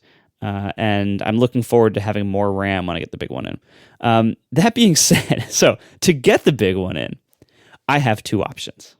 I can either wait up to another month for my order to come in, or I can go to an Apple store like tomorrow and get almost the exact spec I'm waiting for. Because as Casey mentioned, the stores are actually stocking two high-end configurations. If you want the M1 Max, top-end CPU, 32 core, so top-end CPU, and if you want 64 gigs of RAM, you can get the 14-inch with a 2 terabyte hard drive, or SSD, or the 16-inch with a 4 terabyte SSD. Those two configurations are widely being stocked in stores for same-day pickup. So if that's what you're looking for, you don't have to wait. You can go right into a store and buy it like almost any day. The downside is that what I wanted was a 14-inch top CPU, 64 gigs of RAM, and a 4 terabyte SSD, not a 2. Hey, it's me. Right. So the Casey computer, right? So if I want to do this, my options are either wait a month to get exactly what I want, or immediately get either what I want but too big of a laptop to get the 16-inch, or what I want but too small of an SSD. Now, I think I'd be most happiest with the too small of an SSD solution. And so I went today to, through my M1 Mac Mini, which itself is 2 terabytes also. Like, I've been living on 2 terabytes for a year. It's been fine. It's been a little tight sometimes, but, for the most part, I do okay. And then I occasionally run low on space and I have to go, be responsible and clean stuff up. Today I decided, let me see how much I can clean stuff up exactly. Like, how much could I live with here? Because one thing I wanted to find out is I keep my photos, in order to save space on that 2 terabyte internal drive, I keep my Apple iCloud photo library on an external SSD that's just always connected. But if I'm going to have a desktop laptop, I don't want any external SSDs to be in use. I want to be able to just take it and not have to take any drives or disconnect them or eject them or anything. So I would probably move the external SSD storage to basically this Mac Mini being like a home server in a closet or something. And it could have the externals stay with it, and it could offer network shares. Fine. But I don't want my photo library to be served that way. That would be a little odd. So I want my photo library to be able to move locally onto the laptop. So I figured, well, how big is my photo library exactly? And could I actually fit all this on my laptop? How hard could it be, right? 2 terabytes is a lot of space. So I look at the external drive and my actual iCloud photo library, and it says it's 76 gigs. And I thought, that's less than I thought. And I currently had like 200 gigs free on the main drive. So I'm like, I could just move it back. Like, I don't actually need to have it external. I mean, it would leave me with only about 100 gigs free. That's a little tight. Let me see what else I can free up. So I launched one of these trusty disk space viewing apps to scan my drive and see where is all my space going exactly. And I've used many of these apps before. The one I typically use is called Space Gremlin, more specifically Space Gremlin Pro. because I like the way it presents the space better than the rest. I find it easier to find stuff and prune what you want to prune from it. But I also tried the same thing with, what's this called? Grand Perspective, which is, I think, even older, and I think it's open source. And so tried that, and when I scan my 2 terabyte drive with Space Gremlin Pro, I see my users directory, which is 700 gigs, miscellaneous app stuff, about 200 gigs free, and then I see restricted files, 900 gigs. What? And I thought, that's weird. Let me see. And I'm running it like in full like root read access mode. It should be able to see everything on the file system. Did you give it full disk access? I did. Full disk access and root. This is why you choose Grand Perspective, because what the heck is restrictive files? That's why I tried Grand Perspective. I thought, hey, maybe Space Gremlin hasn't been updated, recently for all this new crazy security stuff they're doing. Let me try Grand Perspective.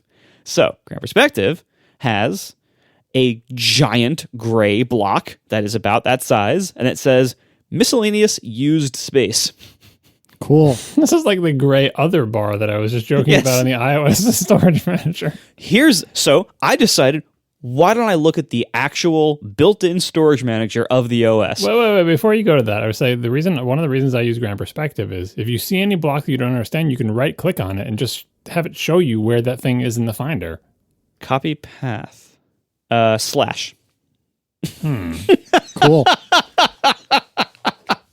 Okay. Do you have the little info drawer? I'm launching Grand Perspective now because I use this all the time. Hopefully this is not going to hose my recording. Yes, please scan my 4 terabyte drive while I record a podcast. Yeah. But like you can change there's like a sidebar that comes out and you can change it to focus, and then I just put focus and then mouse over the part that you care about and see what the focus thing says. Folder and view /, selected area, miscellaneous used space. What? 1.04 terabytes. Did you look at TMUtil to see if you've got local snapshots? So I looked up, how do you remove Time Machine snapshots or APFS snapshots? And it said basically turn off Time Machine, or like to have uncheck the like automatic backup thing and just wait a few minutes, it'll delete stuff. And sure enough, it did. It freed up like I think about 50 or 100 gigs doing that. So I thought, okay, that's something. So I'm to the point where Space Gremlin thinks I have about 200 gigs free. Finder thinks I have 600 gigs free. And when I went to the system information storage tab and had that tell me where things were, it says I have 850 gigs of photos. So I thought, okay, this is interesting. Because I know my photos are most likely larger than 70 gigs as they are on my external drive. I have tons of space missing on my main drive that is somewhere, and nothing seems to know where it is except the system storage panel, which says my photo library is 850 gigs, which, that sounds high, but that actually sounds way more plausible than 70 gigs. But if you just go to your .photo library file and do get info, Command-I in the Finder, what does it say? It's 70 gigs. No, yes, ridiculous. Ridiculous. I dove into it. I showed package contents, dive in, look for all the files and all the random subdirectories that are named under it, and nothing in there is very old, and it's all iPhone photos. Are you sure you're looking at the right photo library? Yes, I even double checked the preference screen in the Photos app, like where is it pointing? Show in Finder. So what I think is happening is somehow it is storing the bulk of my photo library somewhere on the main drive that is considered restricted space that none of these apps can see. Oh, but do you have optimized storage on? No. This doesn't make any sense. This is supposed to be downloading all of my photos. So somehow I have photos in some kind of state where I have no idea where my photos are, basically. It thinks it has them. I can scroll all the way back to 2004, and I can see my old photos. They're all there. It doesn't seem like it has to download them. I can't find any kind of show in Finder equivalent in Photos.app. I don't know if there is one, but I couldn't find it for all these old photos. But so somehow this is in a strange state. So my plan is, I think before I get this laptop, I have to figure out where the heck my photos are, how to consolidate them into an actual storage system, then into the file system where I can see them and see how big my photo library is, because I have no clue. And then I guess redo this whole thing and go from there. But this is This has been quite a journey today, trying to figure out where the heck are my photos and where's all my disk space. And I don't know, I haven't rebooted yet. Maybe I should just reboot and this will all fix itself. Who knows? But this is very, very strange. Well, I wish I could help you with Grand Perspective, but it's still scanning my hard drive. I have a lot of files. Yeah, I'm surprised. Yeah, I'm feeling pretty smug about my photo setup over here. You came over to us. I know, but the one canonical photo library is still being maintained, and it doesn't have anything to do with Apple. I know where my photos are. I'm just saying. The easy way to I haven't had these problems. Grand Perspective shows me my photo library. You don't have multiple users on your Mac, do you? I sure do. Well, but who owns the photo library? You're looking at your photo library, right? Yeah. Because one thing I was going to say about Grand Perspective is if you run it on an account that doesn't own the photo library, it won't show up there. Like you have to run it as each user to see like their files, essentially. It's just as far as I can tell, it's just me. Yeah, but you're looking at your photo library, right? Yes. You don't have the weird, because I have the situation where my photo library, I do have a photo library. There's not much in it, but it's mine. But the quote unquote family one is in my wife's account. So I have to switch to my wife's account, run Grand Perspective there, and I see the photo library. And even on her computer where the photo library is external, it's on an external disk. And I know how big it is because the disk is 1 terabyte, and there's like 400 gigabytes free. So it's 600, right? That's how big it is. And then as it grows, it slowly fills the disk, right? I haven't actually done get info on the photo library. I guess I just always know either based on the Grand Perspective block or based on how much it's filled the 1 terabyte drive. But there's no getting around the fact that if you have a terabyte drive, you know how much space it's taking up because it slowly starts inching up to be filling the entire drive. I used to have it on a 500 gig drive and it filled that. That's why I had to get a bigger one. So if my scan ever completes, I'll see what I can get. I don't think this is the case of Tiff's user account having a giant photo library because her home directory is only 100 gigs. So I can't imagine that she also would have a mysterious terabyte of photos sitting somewhere that I think the answer is obvious. The answer is that these are my photos somewhere in this space, somewhere on my file system that I can't access from anything, but they show up in the Photos app. Yeah, that's weird. Because obviously on my main computer, the Photos library is on the main drive, so there's no weirdness about which drive would be contributing the storage. But on my wife's computer, the photo library is on an external SSD, and it wouldn't fit on it. It doesn't fit on her internal SSD at this point because she's got 1 terabyte internal and 1 terabyte external. All right, finally, Grand Perspective. Finally finished. Let's see what it has to say. Bring open where is the little side panel thing? It's the info icon on the upper right. It's weird. These are not standard icons or Retina. It used to be a drawer back in the day. That's what I was thinking. And I'm going to go to focus. There's my iMovie library, which is surprisingly huge because of all those Destiny movies. And there's my There's my Photos library, and it's the second biggest block next to my iMovie one, and it's 183 gigs, and it's Photos library, and it's big. Yeah, that's what I would expect. But I don't see anything gray. I don't see anything unallocated space or anything like that. There's a bunch of VMs from VMware. Those are big. Some streaming video files. Yeah, no, I look at this all the time because I'm forever trying to clear out disk space because otherwise I would just fill it up. And I have never run into any surprises and never seen any block that it didn't explain what it was.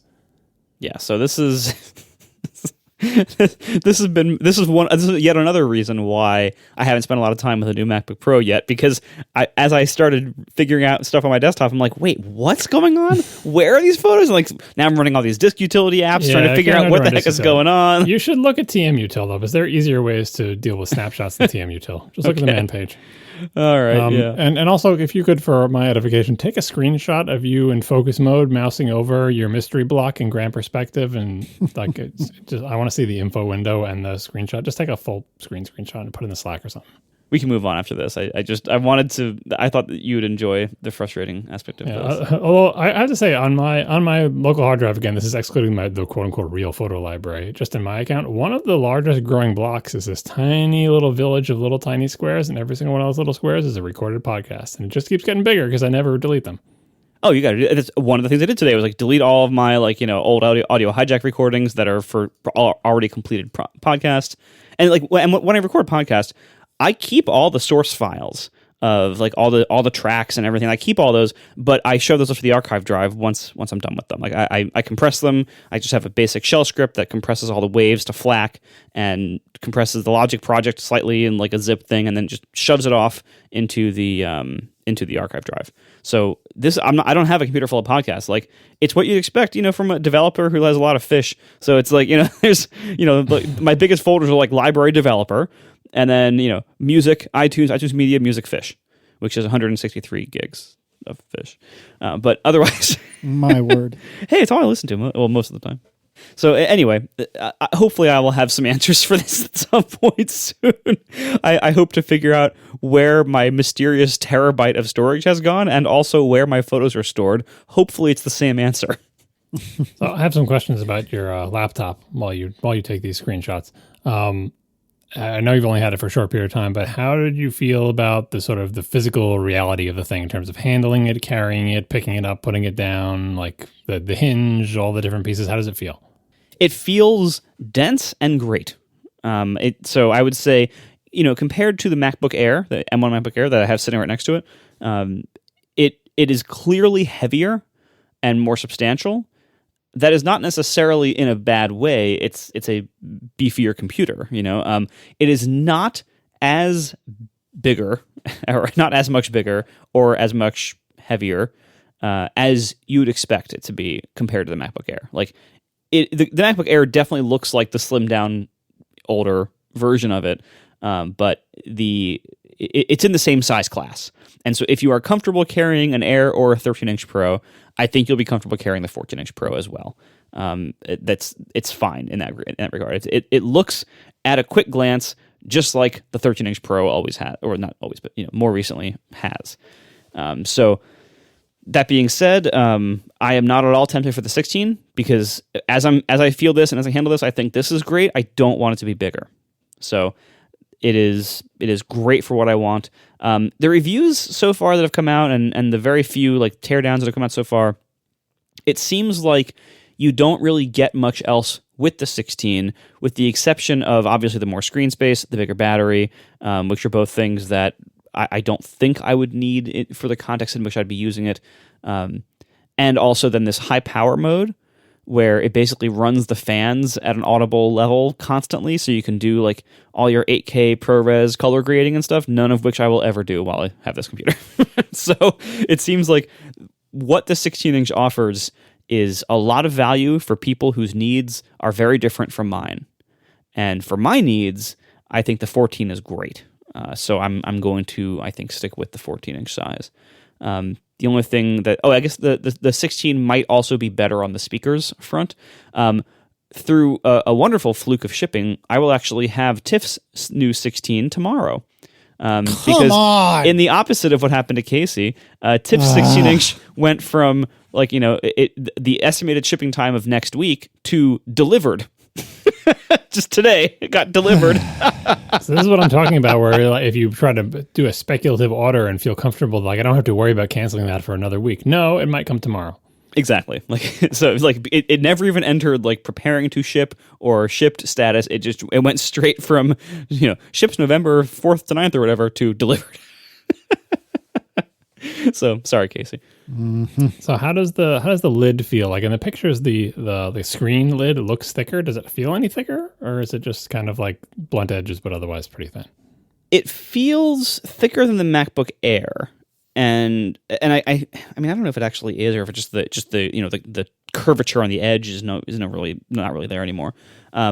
But it is actually way easier to open one-handed. The MacBook Air, it's so like the bottom of the MacBook Air is so light. You got to kind of hold your hand in a certain way to be able to lift it up one-handed without having the bottom come up a little bit. And the new 14-inch does not have that problem at all. I think one of the reasons why people think they look so much thicker and boxier is that I think the body, like the bottom half of the body, I think got thicker, but the screen lid, I think, got thinner. And so I think what has happened is that the total thickness has stayed roughly the same, but they've just moved some of it from the top to the bottom, effectively. So the bottom is a little bit thicker, I think. But I don't have a 13-inch here to compare, like a 13-inch Pro. What do you think about the engraving on the bottom? Oh, I don't care. It looks great. I mean, here, let me pick it up. Do you ever touch it? Does your finger ever run across it, or is it just not in a touchable area? I have yet to actually use this computer on my lap, so I don't know. Again, ask me that in a week or so. I'll have more information then. I was thinking like when you're carrying it, like you pick it up off the table and put it under your arm. I don't think, I can't even reach it.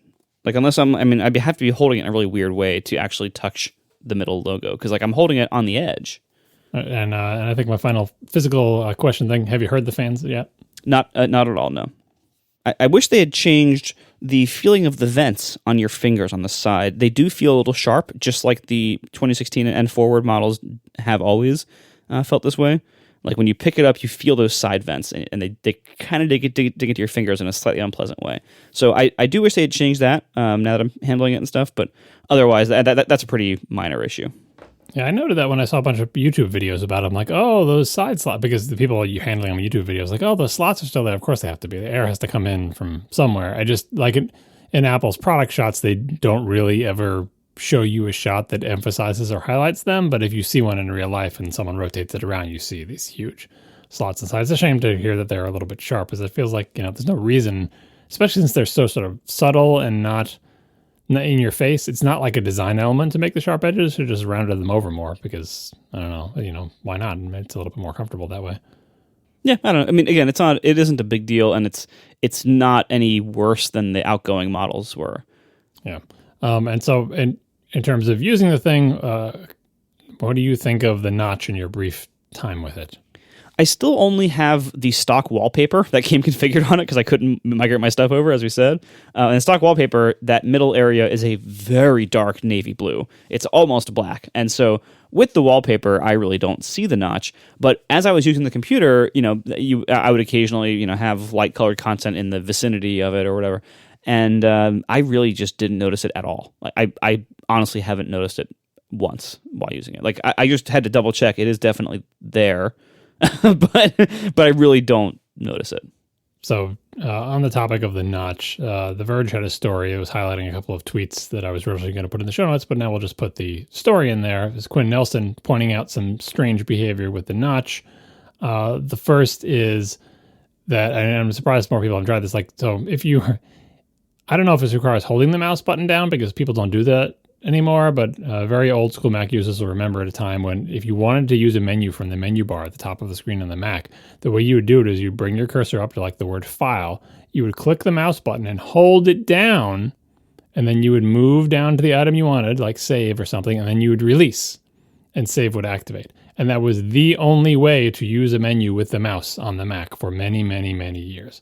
Of course, Windows came along and used a different approach. In Windows, you would go up to the word file, put your pointer on it, you would click, mouse button down, mouse button up, you would just click, and then the file menu would display itself, and the file menu would stay on the screen, and then you would move the cursor down to save, and you would click again, and it would do save. The philosophy behind that in the original days of the Mac is like, if you get into a situation where, the Mac was introduced into a world where no one even knew what the heck a mouse was. Like, it came with a tutorial about how to use a mouse. Like, that was a very important part of using the product. Like, this is called a mouse, and when you move it, you see the cursor. Like, they had to explain that. There was on-screen tutorials for it. It was in the manual. It was the first thing you needed to learn, right?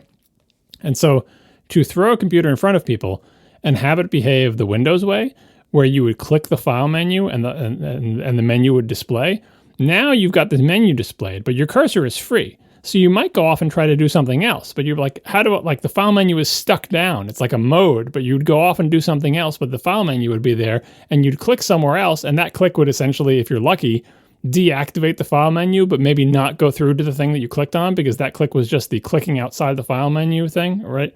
So anyway, the reason the Mac worked that way was because it was one operation: click, hold down, go to the thing you want, and release. And there were no modes and no sort of getting stuck in a position, which made perfect sense for the original, day of the Mac. But obviously, when Windows did it the Windows way, everyone got used to it. Eventually, Apple adopted it because the world didn't need to learn how to use a mouse and wasn't afraid of getting the menu stuck down and not knowing what to do.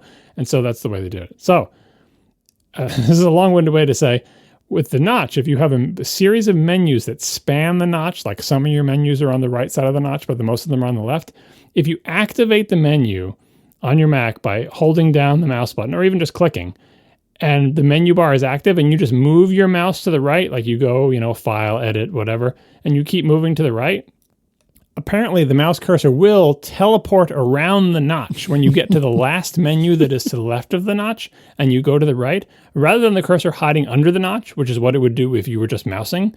So because you are in, like, I am currently highlighting menu items, again, either holding the mouse button down or clicking and being in that mode, the mouse cursor will teleport to the other side of the notch and immediately you move one pixel and it hops to the other side and now you're on the next menu. So it preserves sort of the muscle memory of, mousing through the menus if that's what you wanted to do.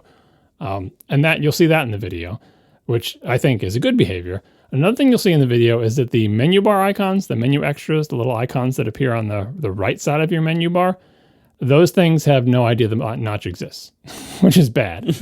Now, it takes some amount of effort, or being Casey, to get enough menu bar icons. Stop. To get enough menu bar icons to reach the notch. Because remember, the notch is dead center in the screen. So you have to build up quite a conga line of icons to reach the notch. But if you do, those menu bar icons will apparently just display underneath the notch. And you can use them. You can put your mouse cursor underneath the notch and blindly find whatever menu extra icon is under there and click it, and it will display a menu out from under the notch. That's not good behavior. That seems like a bug. They should work on that. And I mean, what it should do is that those menu extras that are basically controlled by the system, more or less, of how they're laid out, should have an awareness of notch just like the menus do, and that should do the sort of same teleporting thing. And then the final thing that Quinn quote unquote discovered is that if you have lots of menus, like you have an app with tons of regular menus, they will just overwrite and push away the menu bar icons. That is not a new behavior. They'll do that today in any computer with or without a notch. In a contest between those icons and the menus always win. And they don't win in a graceful way. It's not like your icons get truncated or you scroll or there's a sub-menu. They just disappear. So a couple of things software packages to deal with that. Obviously, there's Bartender, and what is the other one called? Vanilla, maybe? Is that the one that does the same thing as Bartender, but it's cheaper? Yep. Mm-hmm. Mm-hmm. Yeah, anyway, those are two apps that you can use that will let you sort of compress your own menu bar icons down to a smaller size while still being able to get out of all of them. And as for the notch, there are two applications to make it less prominent. One is called Denotchifier, from the same person who made Boring Old Menu Bar. And the other is called Top Notch. They're both ways of essentially, because the menu bar is transparent, putting a darkly colored thing behind the menu bar so that the menu bar blends better with the notch.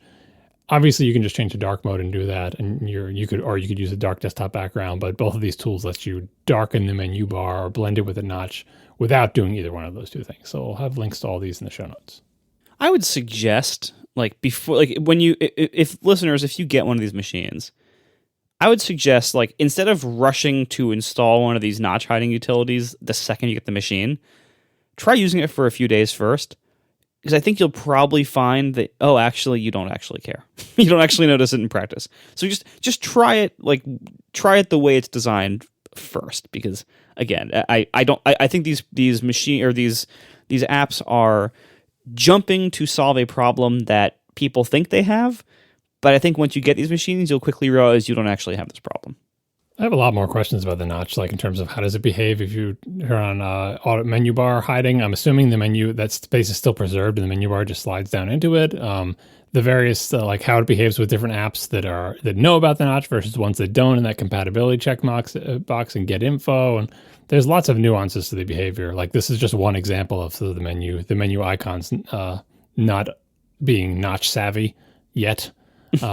And I bet there are lots of other weird edge cases like that where you could lose things under the notch, which is a shame, but the notch is young. I'm sure we'll figure it out. Thanks to our sponsors this week, Memberful, Earnest, and Lutron Caséta. And thank you to our members who support us directly. You can join at atp.fm/join. We will talk to you next week.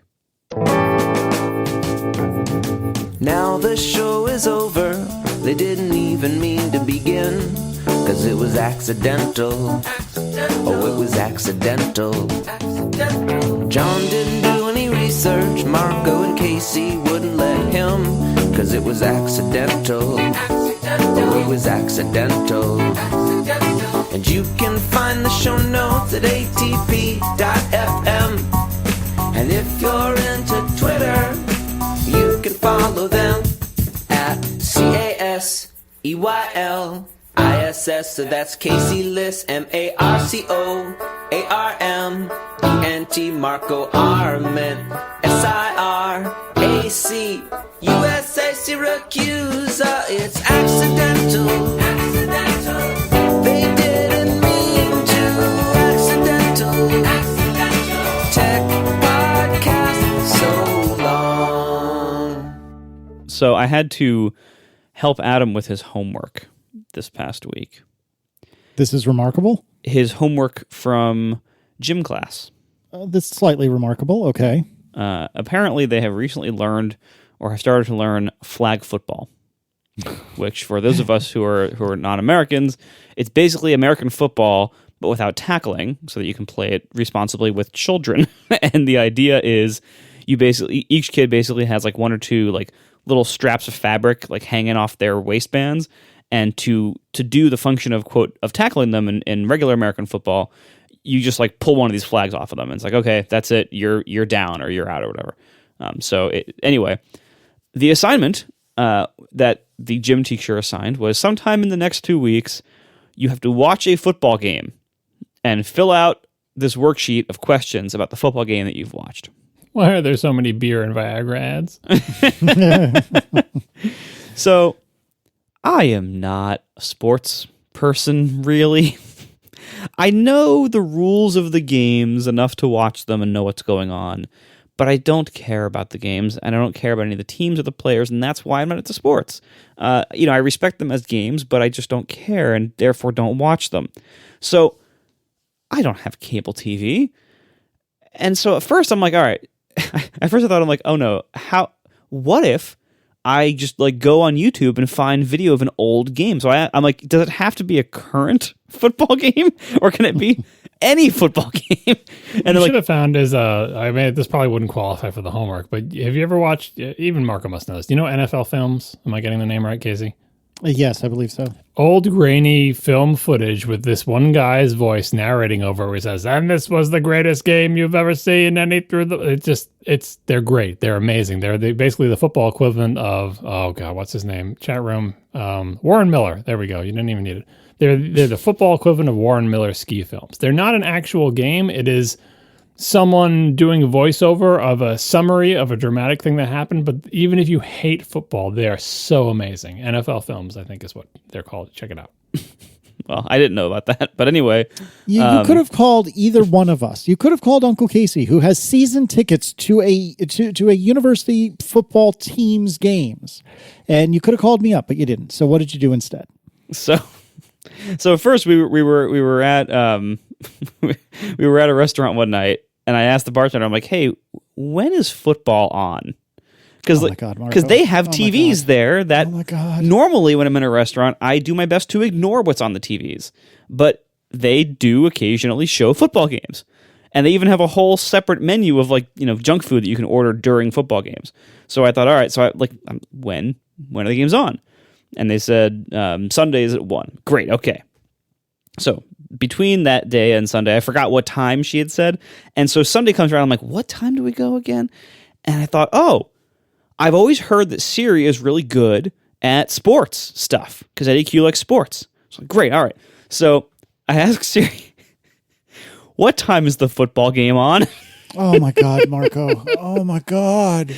And I was presented with this list of 30 games. And I'm like, I didn't even consider the possibility, but of course there's more than one game at a time. Because there's a whole league of teams. Than 2 teams, you mean? Yeah, it's like, wait a minute. Of course, there's this whole league, this whole country full of teams. They probably play more than one game a week.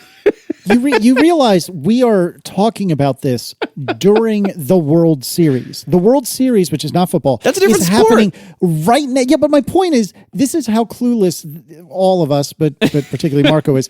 We are recording during the World Series, and we're, oh my gosh, Marco, I'm trying very hard not to lose my mind, and I'm trying very hard to channel XKCD and you've never seen this, then today's your lucky day. But it didn't even cross your mind to go to ESPN.com and look at football schedules? Why would I do that? I don't even... Because it answers your damn question. Well, Siri answered that one. She just told me 30 different games. Fortunately, most of them were on at 1 o'clock. And I remembered, oh yeah, that's right.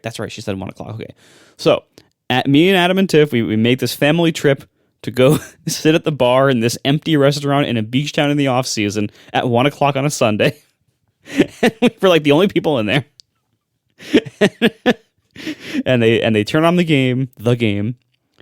I didn't even ask which game it was because part of the homework assignment, the worksheet that Adam had to fill out, included in that was what teams are playing. So I thought, okay, this is actually kind of fun because he and I can try to figure this out together. Because I don't know either. So for somebody who is an expert at watching football, I'm sure all the different stats and things and abbreviations they're showing on screen make total sense. But to someone who is not an expert, first of all, it was very, very confusing because what football power users want is to know what's going on in all of the 30 games that are happening at once. And so they keep, first of all, like the very bottom row of stats on the screen was some kind of like rotating carousel that was showing all of the games in the universe that were going on and all the scores of all the games in the universe. So first I had to figure out, wait, where are the stats for this game that I think I'm watching right now? And then they keep showing highlights and clips and replays from all of the other games. So I'm like, okay, well, I really don't care about all of those. I'm trying to figure out one game, whatever one is the game that the people in this restaurant turned on as, quote, the game. What game is this? Okay. Eventually, I figure out on the screen that this series of letters appears to be the teams in this game. And I noticed that it was whatever the abbreviation, I figured out it was the Giants versus the Patriots, which makes sense. We're in New York, so of course they're showing a Giants game. Okay. And I think, all right, so we wrote down, New York Giants, New England Patriots. And then it says, who is the home team and who's the away team? So then I'm like, oh, crap. Oh, Marco. We watched for a few minutes, and eventually we saw like a wide shot of the field. When did you do this? This past weekend, Sunday. Am I crazy? I thought it was Carolina Giants. Oh, Jets, Patriots? Was it Jets? Oh, God, I hope not for your sake. Who's green and white? Yes, it's Jets. Oh, my God. All the Giants fans are crying now. You can't tell the difference between the Giants and the Jets. I am crying. I am a Giants fan. I'm listening to... I haven't all right, they're green and white, the Jets. Okay, oh sorry. God, determining the home team, it's like, well, what state is the stadium in? That's not going to help you. Right, yeah, well, that's true. That's right. True. So, all right. So eventually they zoom out to a wide shot, and I see on the 50-yard line what I'm pretty sure was the Patriots logo. But then I'm like, wait a minute. They superimpose so much stuff on the video stream. Good.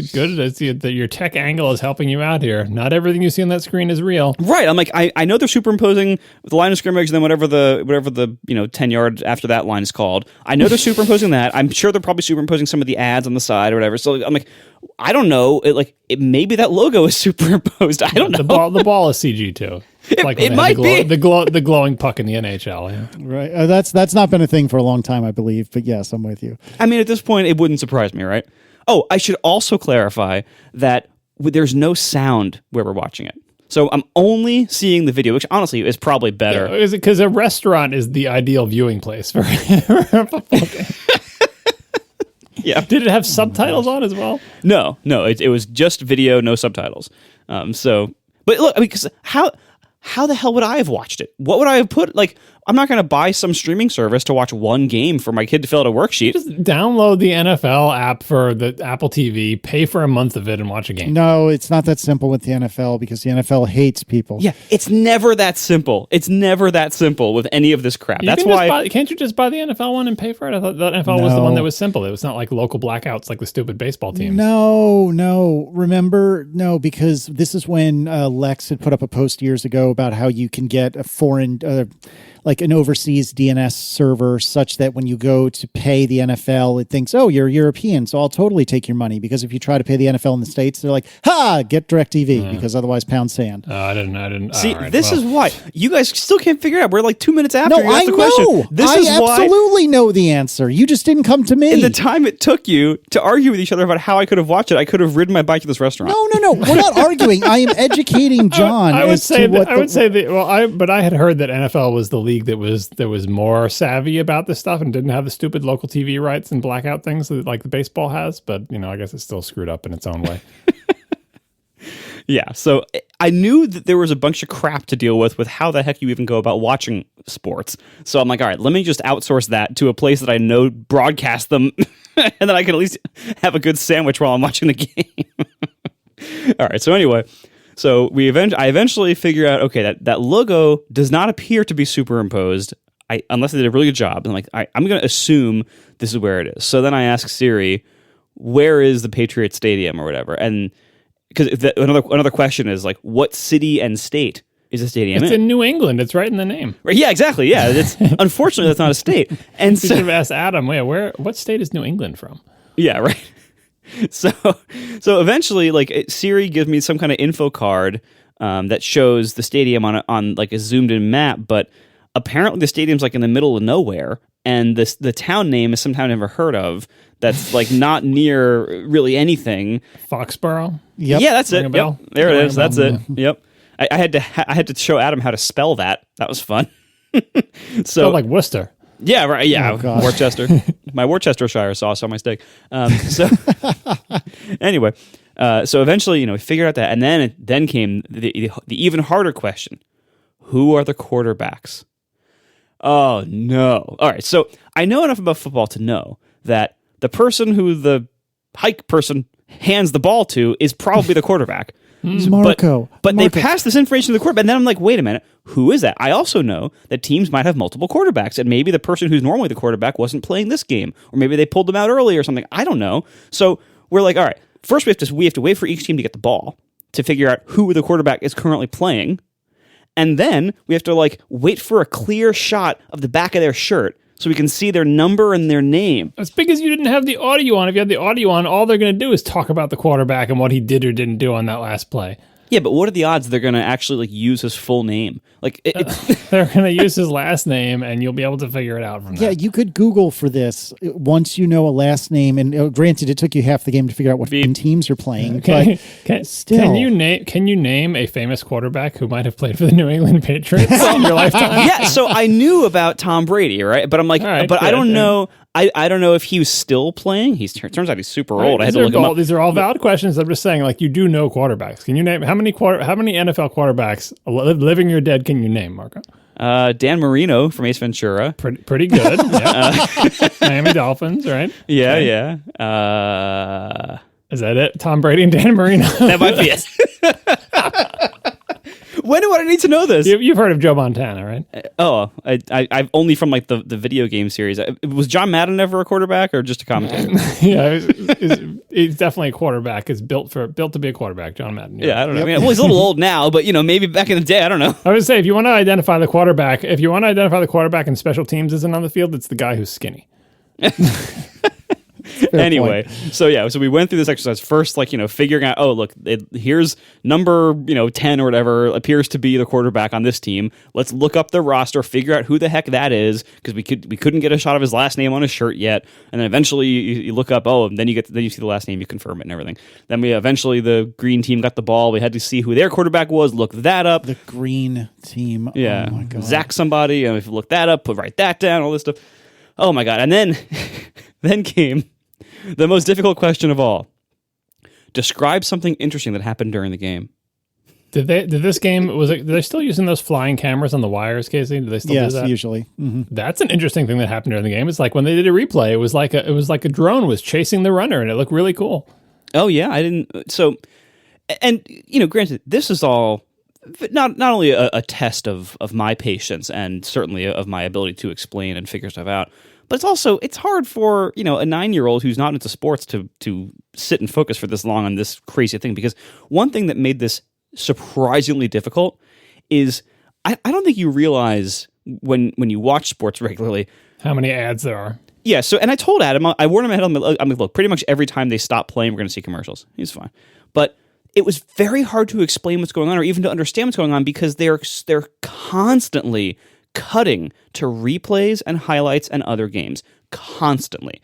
And so the actual shot duration of each shot you get of the actual game as it's live is so short compared to all of the replays and cuts and quick and like there's so much going on. It's very hard for me to. It was very hard for me to explain to him what was going on as it happened because they kept cutting away and showing other stuff, and it was hard for him to understand like, well, what is happening versus what's a replay? What is the game versus what is some other game?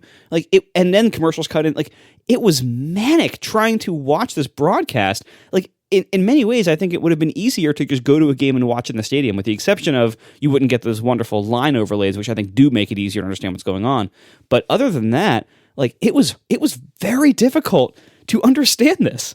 Like it, and at one point he even asked, he's like, so, you know, they just go back and forth in the field over and over again? Like, isn't that kind of boring? Like, what's the point? I feel like the audio really would have helped here, though, because especially with the replay, it's just there are audio cues to the replay. The fact that the sound is cutting and replaying and the crowd noise, like a contrast, they do a good job of audio mixing to sort of make it clear what's a flashback, what, you know, in movie parlance, what's a replay when they're going to a different game. And the announcers say stuff. The announcers, the people who are calling the game, say things that make it clear that this is a replay. Here we are seeing again. You can see where he did X, Y, and Z. Anyway, here we are. We're back. Not that they say anyway, but, you know, like audio helps. Again, watching in a restaurant. I mean, on the one hand, maybe you could distract Adam with food when he gets bored, but on the other hand, not the ideal viewing environment. Honestly, I think watching football on TV is just not a very ideal, like, you know, first sports explanation. Like, I think probably the easiest sports explanation is to just go to like a AAA baseball game and sit there in the stands and get some hot dogs and watch the baseball game in person in, you know, at a AAA stadium. So you have nice close seats and there's not a lot of pressure or anything like that. And actually we looked into doing that, and I don't think it's going to happen this fall, but it might happen whenever baseball starts. But spring, summer, I don't know. Spring, I guess. Well, there's spring training. You might have heard of that. I haven't. Marco, You should go watch the Long Island Ducks play. That's what we were trying to do. Yeah, their fall schedule is not so great for our ferry schedule, but we're going to try to do it in the spring. if only you knew someone, if only you knew the phone number of someone, if only you knew the Slack ID across 6 different Slacks of someone that would have been overjoyed to tutor you on this very issue. But I wasn't the one who needed to learn. Well, I mean, maybe I do. So did he complete the assignment? He completed the worksheet. But we'll see. You should complain to the gym teacher. This is a dumb assignment. I mean, it would be better if you said kids should watch a televised sport of their choice and answer some questions about it, because then at least the kid gets to pick what they're interested in. If they're whatever sport they're interested in or think they might be the most interested in, and then they can write about that. Because like teaching kids about, organized sports so that they're televised, I think is a valid role for gym. But focusing on the NFL makes me think like, I don't know. As someone said, is he getting kickbacks from the NFL? He's not. The NFL is cheap. They would never do that. They don't have to, though, because they're the most popular sport in this country. Yeah. Oh, and the chat room is asking, like, what was the interesting thing that happened that Adam wrote down? And I'd like for that question. I don't even remember. It was just some really stupid thing, like, when the one team ran really hard and got the ball. Like, it was something like that, because both of us had just lost so much patience. I knew I was about to lose, and I'm like, let's just write something down here and get out of here. Did you explain to Adam about CTE? No. Is that the brain injury stuff? Yes. Yes, we did, actually. Because I think that is the most salient point about the NFL. This sport shouldn't exist, and it exists to exploit the bodies of these people who get paid millions of dollars, but often have terrible consequences, and no one cares because they just get ground up in this giant machine, and really the NFL should not exist as it currently stands. But since it's the most popular sport, we will never do that. Well, no, I wouldn't say never, because unlike the Second Amendment, it's not in the Constitution. So in theory, if we ever get a clue, we could stop destroying people's brains with the NFL. Well, this is exactly why I stopped paying. So my football team, my professional football team, is New York Giants, and this is why I almost never watch the NFL anymore. And of course, then you ask about college football. We're just going to sweep that under the rug real quick. But for the NFL, it's just extreme.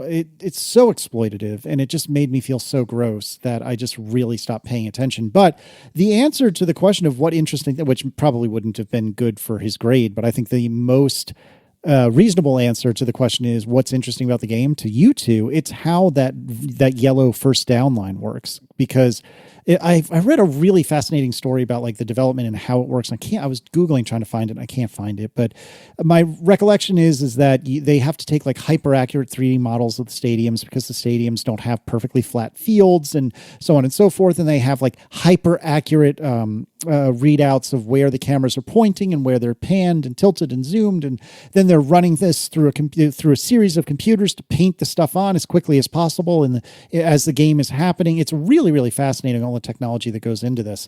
And I think even you, Marco, would appreciate that, even if you didn't appreciate football. Yeah, because honestly, like I remember when they started adding those lines, whenever that was, like 15 years ago or whatever, and that really made a massive improvement in how watchable football games on TV became. And it was like the first time that it was actually nicer to watch it on TV than in person in some way. Not necessarily in all ways, but yeah. So I thought that's a great technological advance that they made. It is unfortunate that it's for such a overall terrible sport, but yes, we did have that conversation. But yeah, I mean, the most interesting thing that happened in the game was the mahi sandwich I ate, and it was really good. Oh my gosh. Do you bring these things up just to troll me? Is that what's happening right now? Are you doing this? You're describing this beautiful laptop that you have, and you're telling me, oh, if only I understood football, if only there was some way for me to understand football, then it would have made this assignment so much easier. Do you do this just to mess with my emotions? Is that what's going on? I understand football fine enough. I just didn't know when to watch it, or whose teams were playing, or what their names were. Oh my God, Marco. Oh my God. I was explaining what was happening to Adam. It was just really hard to watch. I love you so much, but I hate you so much right now. I hate you so much.